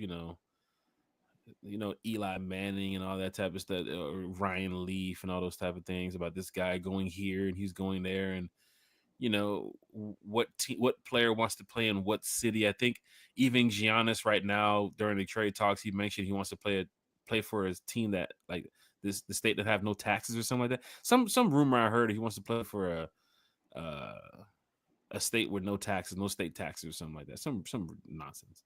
But some of the things you hear all the time, people want to go to the West Coast. Oh, I've never been. I want to play in California. I want to play in Texas. I don't want to play. I don't want to play in New York. You know, and for Caleb, some people, remember him from USC. And of course, coming out into the NFL last year, they saw that the Bears was probably going to be one of the teams who can land a guy like Caleb Williams. Or going into that draft that year, they realized, Caleb Williams could be the guy. Kind of this year with Tennessee and, Cleveland and these teams that needed quarterbacks. These college kids coming out of college can, they can change the narrative pretty quickly about where they want to go. And I don't think he probably did want to go to Chicago. He ended up in Chicago though. And his dad, looking at, past quarterbacks in the past, what do you say? Quarterback killers? That's the place where quarterbacks go to die? The quarterbacks go to die. You know what, Jack? I'm gonna be honest with you. And it really is sad, right? Because to your point, I'm sure this has happened. I'm sure this has happened many times.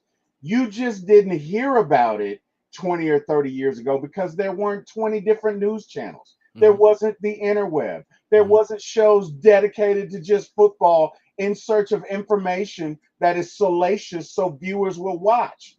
And because we have these news cycles over and over again, you know everything about your favorite player. And you know the number one, look, Jack, you're in the life, you're a public figure. The number one thing they tell you is don't meet your heroes. Why? Because they're probably not the individuals that you think they are, right? You know what I mean? The thing I loved about Steve Bartkowski, I love Steve Bartkowski, but Steve Bartkowski could have been a jerk in real life. I don't think he was, but guess what? We didn't have an internet, right? I couldn't go to ESPN.com. I couldn't go to CNN and find out. I just saw him on Sundays. And maybe we were lucky enough to get an interview. And as a kid, you just felt so magical when you saw your favorite player because you didn't have the access that you do today, right? So you're right. This probably has happened before, but Jack, this looks bad. This looks bad. It does. It does. If you would have heard that, here in Atlanta about Michael Penix didn't want to play for the Falcons, and Correct. he's ended up as the starting quarterback of the Falcons, y'all would have been feeling a certain type of way. Right. Because it's going on in Chicago, I think we can kind of point fingers and say, damn, Bears have to deal with this again. Because they've had some quarterback problems in the past. I'm guessing, they put a lot into saying Caleb Williams is the guy for the future. And, Ben Johnson, their new head coach, he spoke about it, saying that my conversations with Caleb has been great. He's doing everything for Chicago. He loves to play here. That's what he's gonna say. Of course. What, not gonna lose his job. Right. But I guarantee you, have a bad season this year, Chicago. And I guarantee you that Caleb Williams sitting there looking like this is 2 years in, 2 years down. Have a bad year. I don't want to fast forward to the future because it's too far away, but don't have a bad year 3, Caleb. because he's going to be talking about that too. And guess what's going to happen his contract year? He's getting the fuck out. I, So he's off to a new team. But these new NFL, these new kids coming up out of college too as well, could they make that NIL money? Right? Like a, a player can kind of come out of college and say, I want to play here. And, it's possible if you're a big name, you might be able to end up playing for that team. It's I, possible. I think it's sad, Jack, and it goes to the point that sometimes you just got to go to the right system. Look, Caleb is as physically talented as Josh Allen right now. He may be even more talented with that arm, the ability. He's got all the tools. But the problem is, number one, he's got to get that head right. Okay? Because to be a leader, you're there. You're there, you got to lead, and these guys have to follow you, right?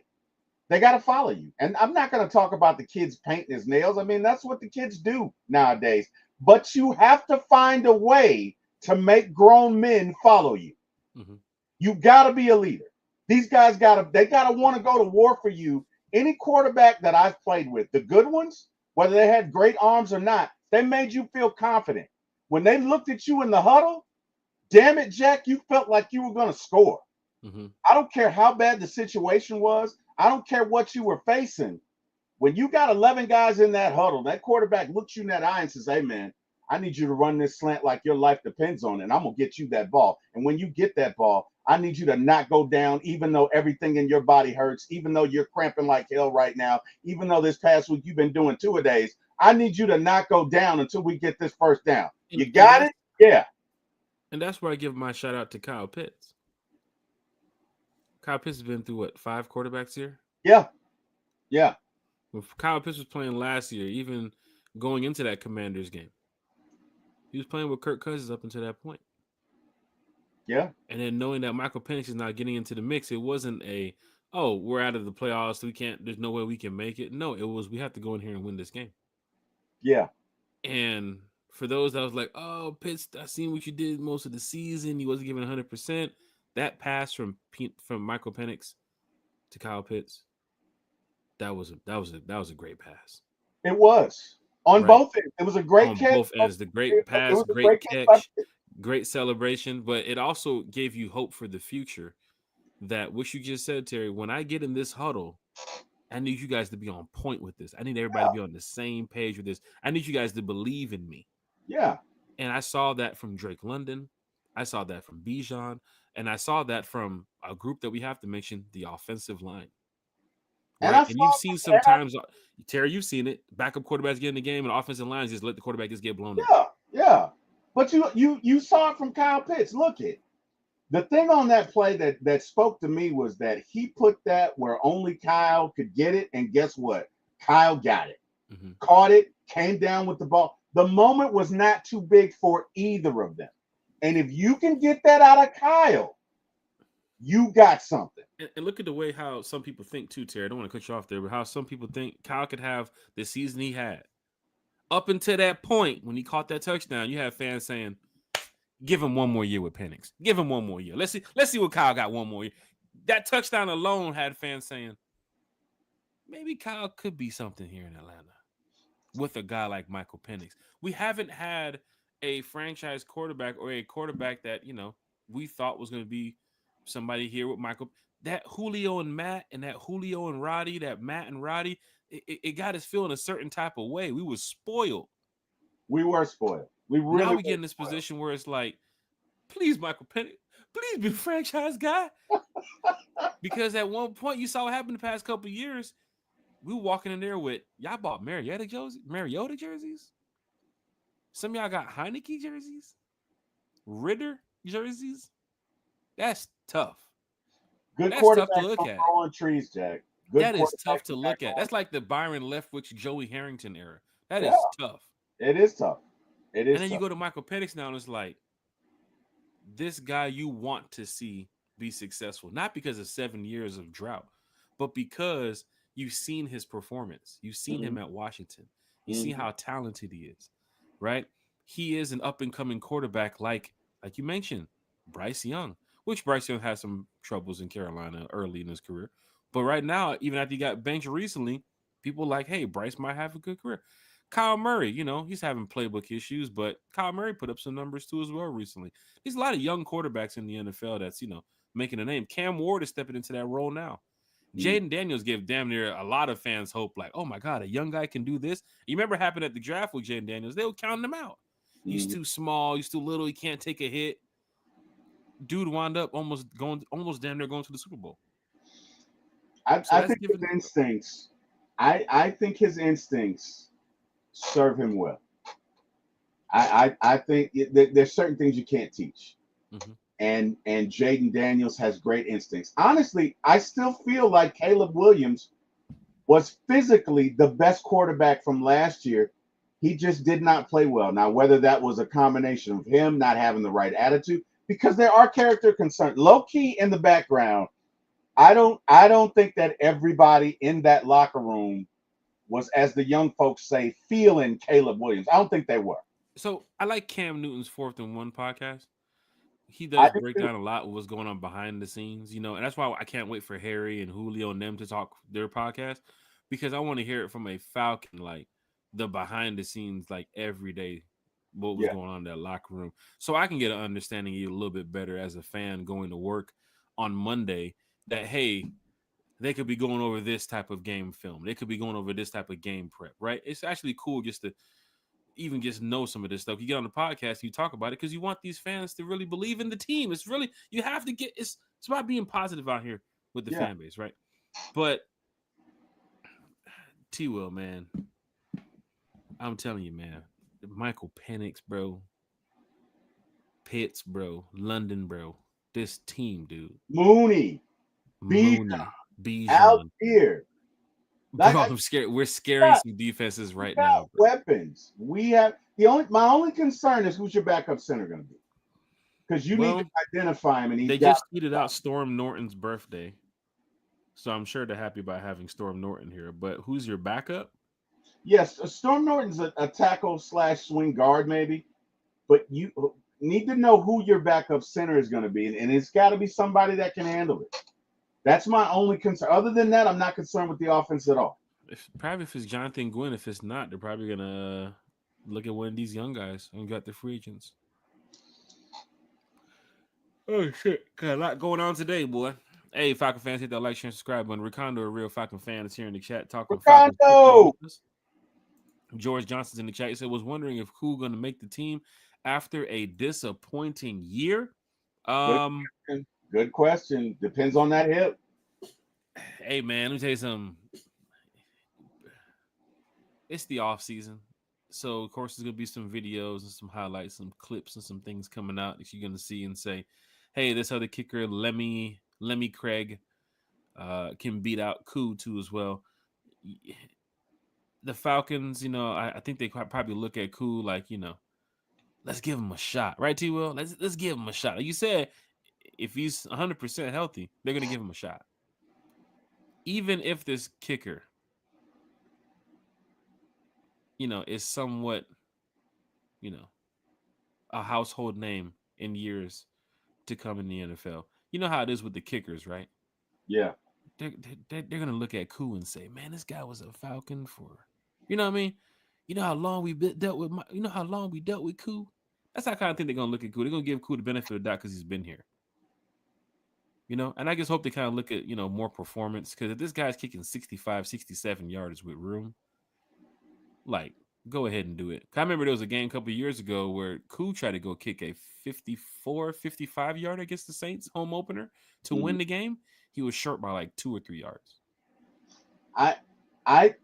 Here's the thing, right? And I could be wrong, Jack. Look, I'm not at Flowery Branch, but this feels like something that's a lot worse than what they're putting out there, right? It's like if you look at certain organizations, they'll tell you, "Oh, this guy hurt himself. He's just going to go have something looked at and check that." And then they're going to be like, "Oh, he'll be back in a couple of weeks." And then in a couple of weeks, "Oh, we're doing some more testing." And then like a month and a half later, it comes out, "Oh, this guy he's got to get his elbow repaired. He's done for the season." But they don't just come out and put it out there. I think Koo's injury has been there for at least a year. There's no talk of it, though. Like, everything's kept quiet. Right.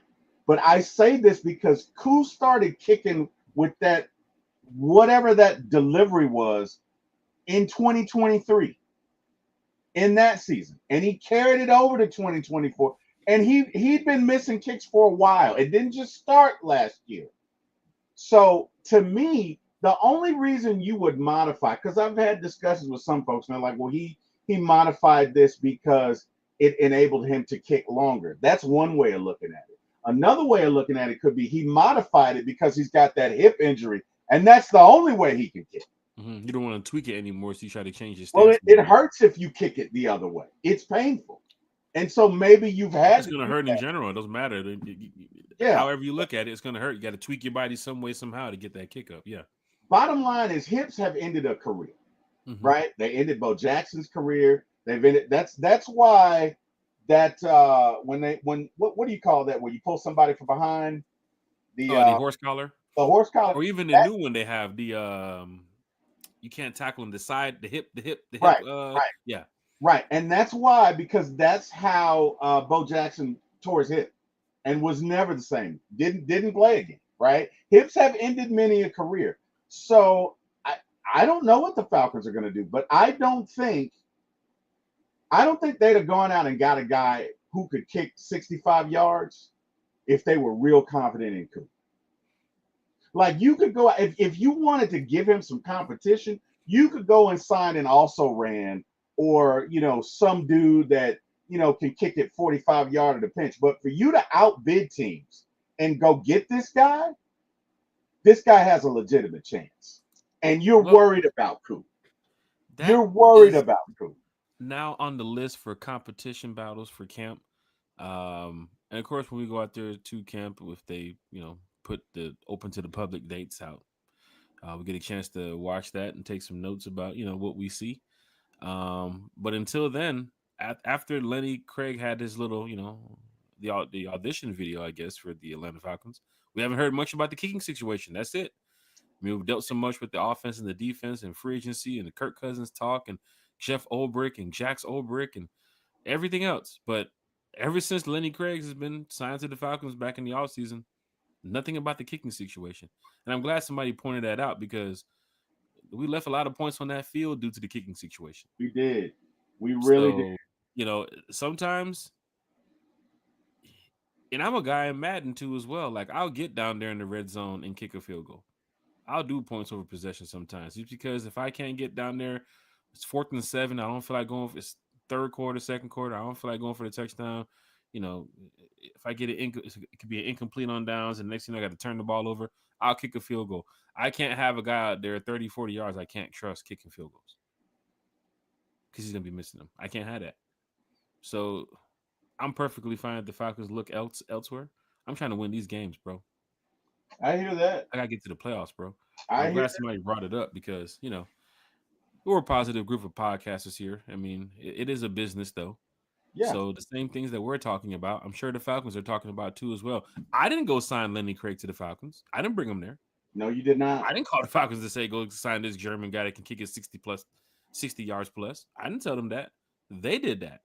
So because we're talking about it here on the podcast, we ain't do nothing wrong, right? But it is something to watch for, because Terry, we talked about it. There's some competition battles at camp that's going to be happening. You said it's Ryan Newsill's job to lose when it comes to the center position, right? And who's the backup center? There's going to be a battle there. Maybe there's a battle for the starting position for the center spot. We don't know. If the Falcons go sign somebody, they just cut Philip Dorsett the other day, and they just brought in a linebacker from Jacksonville. So it's like, or who've recently played for Jacksonville. So it's like, they're still looking at this roster, Terry. Even with a move like that, they're still looking some way, somehow at this roster to say, let's put some guys here to see if they can make the 53. So if you find out tomorrow that the Falcons have signed a center, and it's like, whoa, they've signed a center? Whoa, that could be an interesting move just to watch for. But the camp competition battles will happen. And Terry, we'll talk about that, I guess, a little bit more next week or the week after, I guess we get closer to camp. But who's the backup quarterback? Like, let's be Right now, real. Kirk Cousins. Right Right now now, it's Kirk Cousins, but if right we now, get him up Kirk out of Cousins. here, is Easton Stick going to be prepared to be the backup quarterback in that role? He Emory gotta Jones be. and Easton Stick, Terry. That could be the battle right there. Emory Jones and Easton Stick.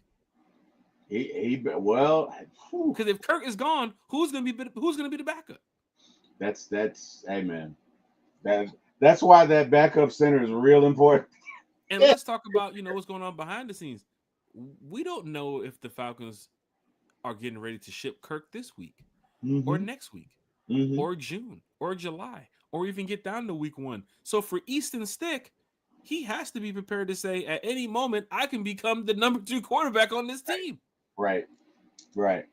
So he has to go out there in camp coming up and do what? Prepare. That's why shout out to the fan that called out that duck ball, that pass that was thrown against Michael Penix the other day, because Michael Penix was throwing a pass. It's a video that went viral at camp or at workouts. Penix throws a beautiful spiral. I think Drake London catches it, and he's throwing it past somebody who's throwing like a duck ball. It's like a wobble, like Mm, you can see it on the video. And somebody wants to know. Somebody tweeted out, "I need to know who the quarterback is that threw that ball, yeah. because he does not need to be on the team." And Ah. some people are gonna say, "Oh, that's Emory Jones. No, that was Easton Stick." Somebody said that was Felipe Franks. Like, come on, Ah, Falcon fans. that's cold. Like, That's just savage. Penix throws this, and that's a distraction. Penix throws this Mm-hmm. beautiful viral video that you see it in the Falcons community. But people want to know who threw that other ball, that wobble over there. Who threw that one? Terry, just imagine how petty Falcon fans are. Hey, it's you know what it is. It's that they're not petty in that sense. They just want to do everything they can to make us a winning club, and I That's understand. We threw the touchdown at the Benz, but everybody's cheering because Future just walked in. Like, come on, Well, that's some nobody's petty stuff, perfect, Dak. No, nobody's perfect. Come on, bro. Atlanta. Atlanta is essentially little LA and little New York. There is a bit of mystique and prestige whenever you're out and about in the public. It just is what it is, right? So that's the environment. This isn't Montana, you know. This isn't South Dakota. This is Atlanta. This is little New York and little LA, right? Whether you like it or not, this is where the movies and the music industry goes, bud. So it's a part of it. Look, Atlantans make an entrance. You can't just go to a Falcons game just in your regular ditties. You got to show up and show out. You gotta. Hey man, you gotta drag that swag down there, man. You gotta go in there like you about that life. It comes with it. So of course, when Future enters the scene, people are gonna cheer and shout because that's the environment that they're used to. Hey, It's an environment that's conducive to, excuse me, stunning. Is that still sheesh, a thing? People still say that? I don't know. Anyway, whatever. Lord. That's Hey, just the man, environment, man. It's Atlanta. Welcome to the A. hey, Welcome you to the A. mentioned welcome to the A, man. Welcome to the A, James Pierce Jr. and of course Jalen Walker. Um, Jeff Ulbrich, Terry, we're gonna do a quick hot take here. Jeff Ulbrich mentioning that Walker and Pierce will be starting out edge rushing. That's their main focus. Get to the quarterback. Add Get that in the room with Arnold Ebiketie and Leonard Floyd. T. Will, you called it, man. This could be one of the top 15 defenses in the league, you think, just looking on paper. Jalen Walker, James Pierce Jr., I don't want to throw you off subject here, but what do they bring to the Falcons, in your opinion, for a guy like Jeff Ulbrich? He's really big when it comes to that linebacker group, and of course, getting to that quarterback. I think James Pierce brings a gear that a lot of folks don't have. James Pierce has two things. He's got a gear and he's got bend. So if he gets around that tackle, forget about it. It's over. I think James Pierce is special in that way. I think Jalen Walker is the more versatile of the two.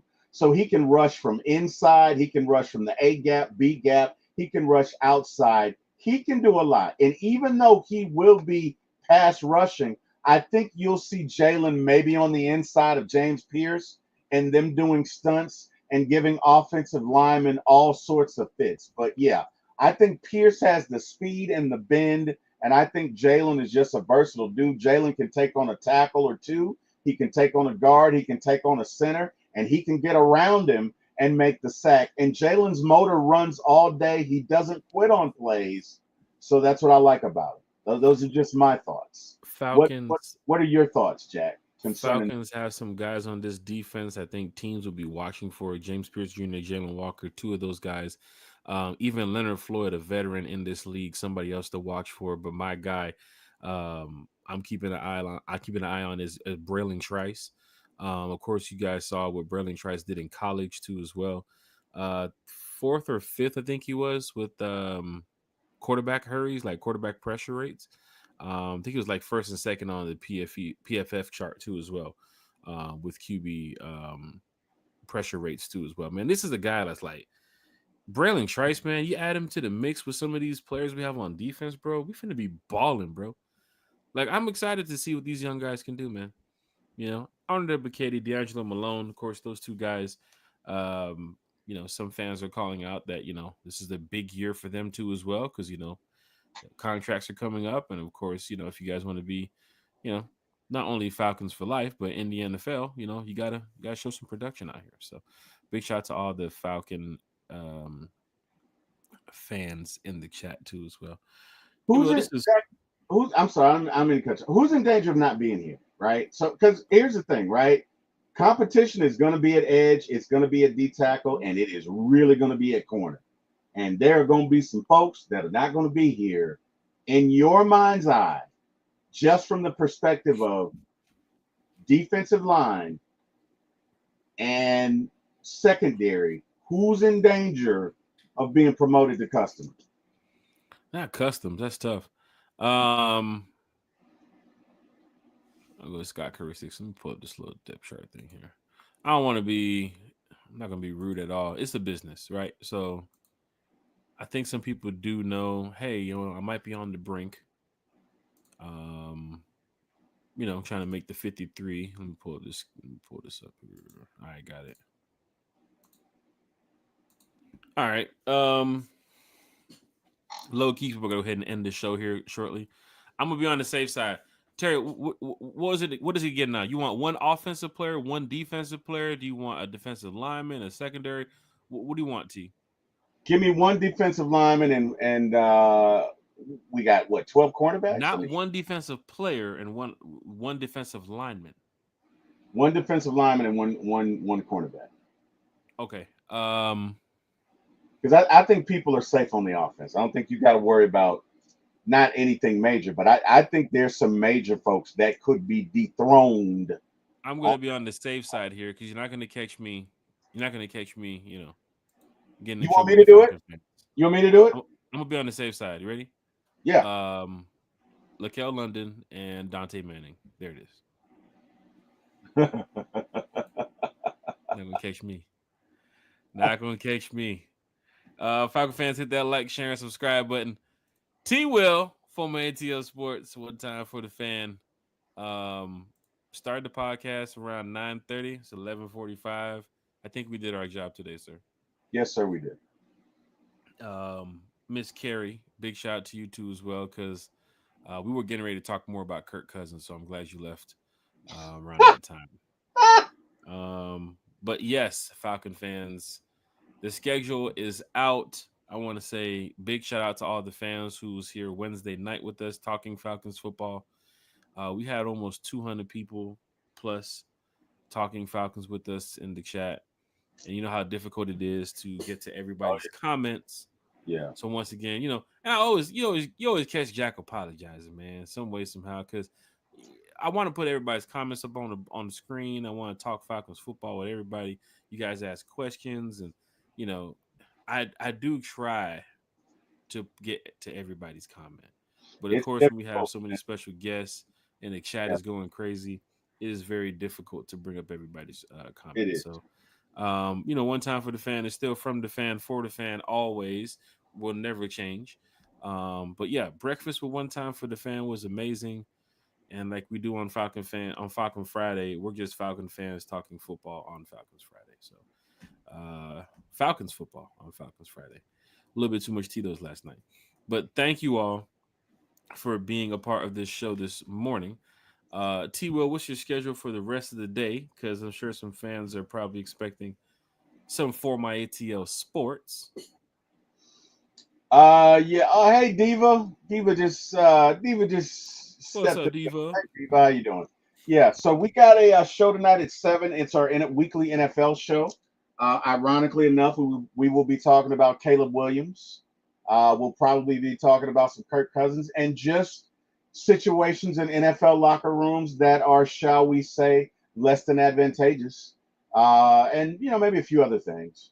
But it's at 7 o'clock tonight, and of course tomorrow. For all of you Marvel enthusiasts out there, Jordan and I will begin our Marvel journey. We'll be doing Captain America. We are doing most Marvel movies, because it's a lot of Marvel movies. But we'll be doing most, but we'll be doing them chronologically as opposed to release date. So we'll start with Captain America because that took place in the 40s. Get it? And so, yeah, we'll do Captain America, the First Avenger, this Saturday at 7 p.m. And yeah, then we'll come back on One Time for the Fan, and we'll talk about our beloved Falcons on Sunday. So that's what we got going on. That's what's on the docket for us. Are you playing some golf this weekend, Jack? I plan to. I go see Atlanta United tomorrow, man. Atlanta United with a draw the other night. Jesus, They're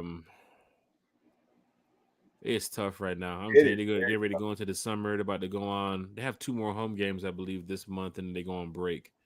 Where they got some away games, and the clubs teams, the international teams, come over for the clubs cups. So it's like Atlanta United has to get back on track. So I'm hoping tomorrow they do get a dub. I'll be at the game. And Don't if I they could have play to golf, win out? Don't they have to win out the rest of the way to have a shot at making the playoffs? I mean, you finish this month right here with another draw and a loss, and you go into June with 2 or 3 away games, and then July. By the time, man, you better be top 10 by the time you get to the middle of June, which means you have to win tomorrow, the next 2 games, that's the next 3, and at least split 1 or 2 games in June because it's bad. What's going on with United, the coaching or the players? It's a little bit of I want to say the coaching. If I mean you can say both too as well because you're damn near in last place. But I personally think they got some players out of position and the Yeah, formations they run. yeah. Formation they run is just it's just not Atlanta United ball. It's not their style, you know. Not too much tiki taka play too as well. You know, I'm a big soccer guy too as well. I've played before in esports is my number one thing. But Jack's a great FIFA player. oh He's my got a gosh, wild avatar. His avatar's got a big ass blue afro, and I'm kind oh of my jealous. gosh, I'm kind of jealous because I've coached championship FIFA teams. No, matter of fact, you went out on a championship, did you not? no, we lost, but I I've thought, won a lot in the esports yeah, community when it comes yeah. to that. But I can just tell you, like, it's difficult seeing Almiron playing on the wing, right? Like, I'd love to see Almiron just go back to playing a cam center mid role. I'd love to go. I'd love to see the Atlanta United go to a two striker formation. That one striker up top with Latte is it's not really getting much possession for him when he gets the ball up top. CBs are kind of clamping on him pretty easy. In the Premier League, you play a lot of pass attempted football, so a lot of pass around, tiki taka, easy style play. Versus Atlanta United is they just keep getting beaten every phase. They get it on the wings, just getting destroyed. Midfield, just getting destroyed. Up Yeah, top, trying to score goals. They're yeah. taking shots. They're just not scoring goals. Well, to, You know, to me, it's like it's so congested, right? Like they're whatever it's doing with their spacing, it's not working. They typically get one goal, and then as sure as shooting, you can count the other team's either going to tie it or they're going to go up, and we're going to lose. I mean, it's been the same formula for like 10 or 12 games. So I hope you're right. I hope they can find something, man. change the Um, formation first.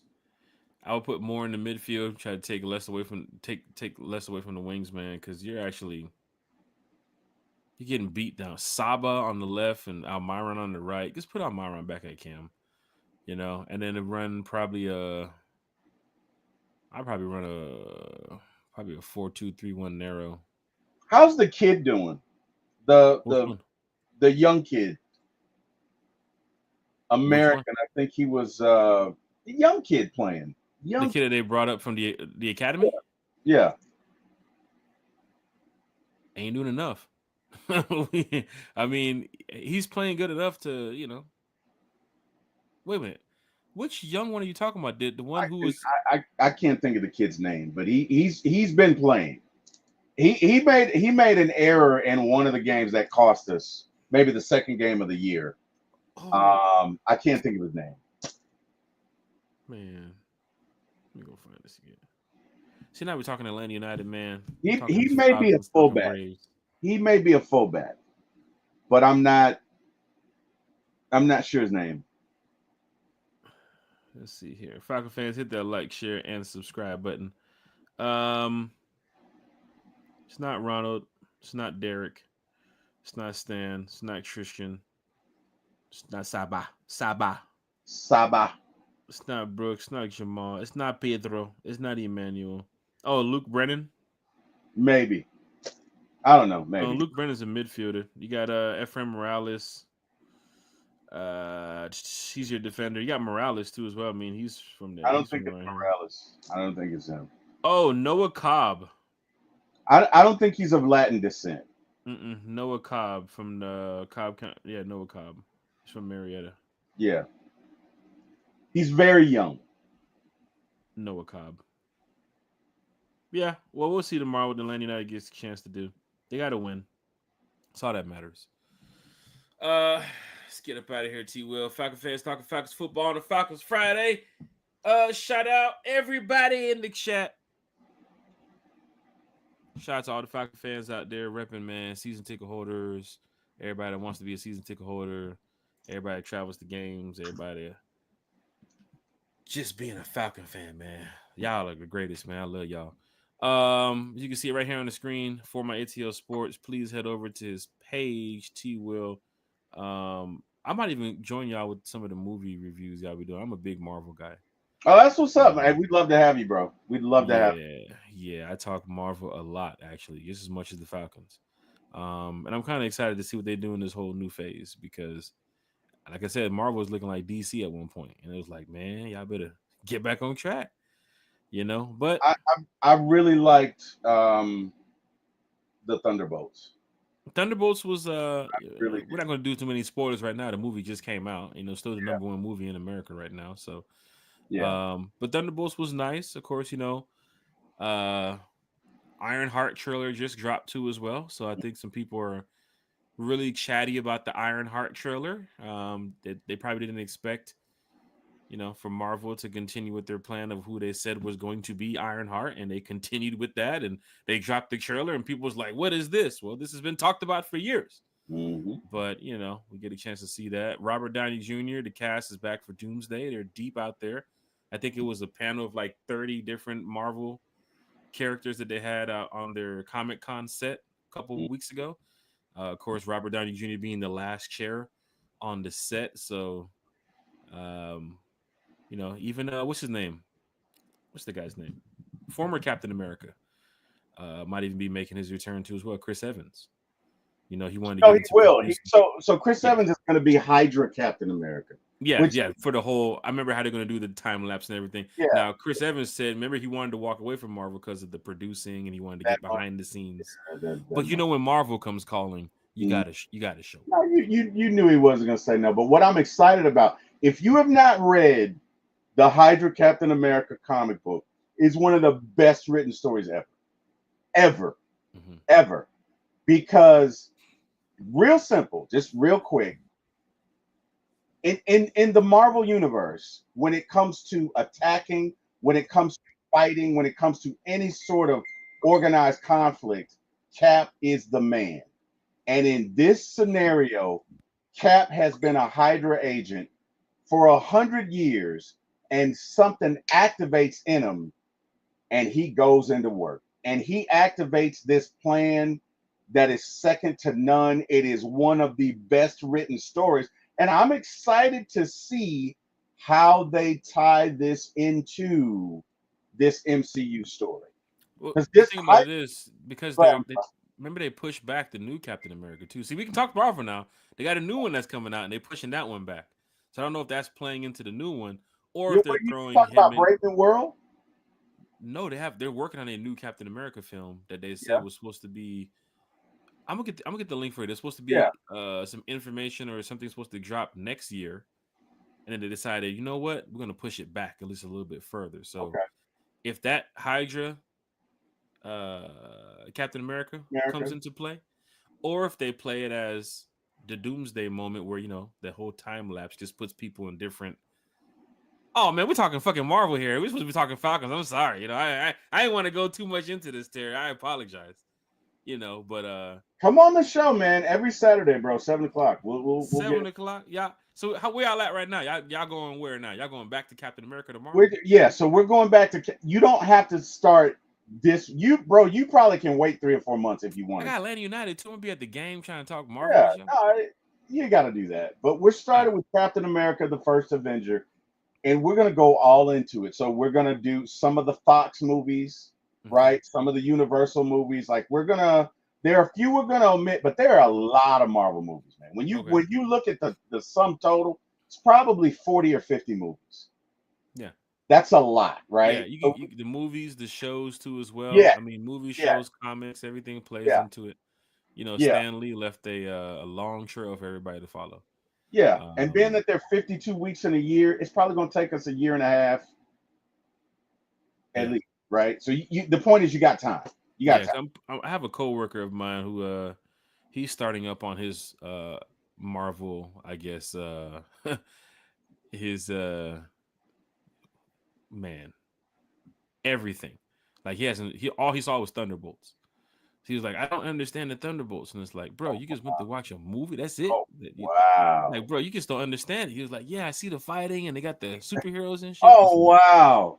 Bro, you finna go back and watch this, like the whole timeline of how this works Mm, before you get to the Thunderbolts. yeah, man. And it's kind of like that with Game of Thrones too. You can't just watch House of the Dragon. You got to go No, back and watch the first Game of yeah, Thrones and all you that got stuff. the Red Wedding, right? Yeah, You got so much that happened. yeah. Um, God, that Red Wedding was brutal. You know what? And I gotta ask for forgiveness. I had an unholy hatred towards what was that king's name? The son that was just an evil bastard. Or so Baratheon? The young kid who got poisoned. He was an ass. He tortured people. He was just an ass. And he died. They were doing some sort of play or something, and he got poisoned by this lady's grandmother, who I believe was a witch or whatever. But oh man, I watched that death scene like 10 times. I was so That's Baratheon. That's Joffrey. Joffrey, yeah, Yeah, yeah, Joffrey. Yeah, yeah. that's Robert Baratheon's son. I hated him. Yeah, I really did. the bastard. It's an unholy hatred. Yeah. Yeah. Man, I can't wait for that show to come back, man. I'm a big time Game of Thrones fan too as well, House of the Dragon. So away from football, these are some of the things that, we like to do. And I think House of the Dragon comes back around football time. So it's like, what's going on?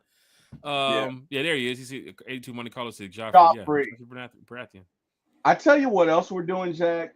Probably once a month is we're gonna do a blue lights in the basement old school movie. And we're gonna probably start with Love Jones. And I'll probably start that in about a month. So I'll be there for the Marvel. for those of Falcon you fan. who like the old school movies, man, you know what I mean? I might miss movie night, but I'll be there for the Marvel. I can tell you that we now. got something for everybody, man. We got something for everybody. You want to play some Marvel films? We can watch some Marvel films. Now, Ah, Falcon fans, matter of fact, you want to watch the Battle of Harhome at Game of Thrones? We can watch that one too as well. You can replay that 1,000 times. Falcon fans, hit that like, share, and subscribe button. It's going down in a major way. 95 North Falcons Talk Show. Look at that. He done parked the Lambo. Berto in the building. What it do, Berto? This Berto dude, 95 North is here talking Falcons. Big shout out to Berto. Big shout out to Bro Talk. Bro Talk. We got to get Bro Talk over here too as well. We're going to get the Dixon way back. We got to get Bro Talk back over here because they joined us just for draft. I mean, that was a draft night? Yeah. Yeah, they joined us for draft night. Berto's been on the show a few times. Yeah. Right? But we gotta get Bro Talk back over here. Talk some Gotta get them Falcons. all back. We gotta Gotta get them get all Uncle back over here. Steve over here too as well. Back to talk some more Yes, Falcons. yes. Uncle Steve is hilarious, dude. Yeah, man.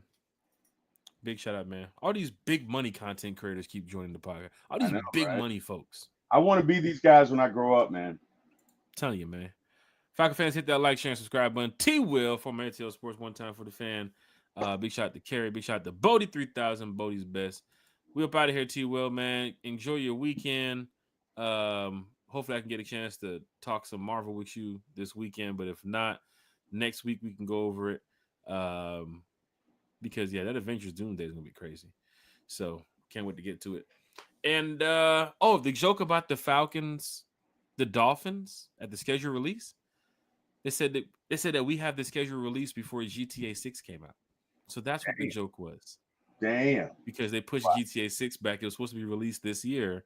And of course, it's going to be pushed back. You know how Rockstar does it. It might be pushed back even further after that. So that kind of sucks. Falcon fans, hit that like, share, subscribe.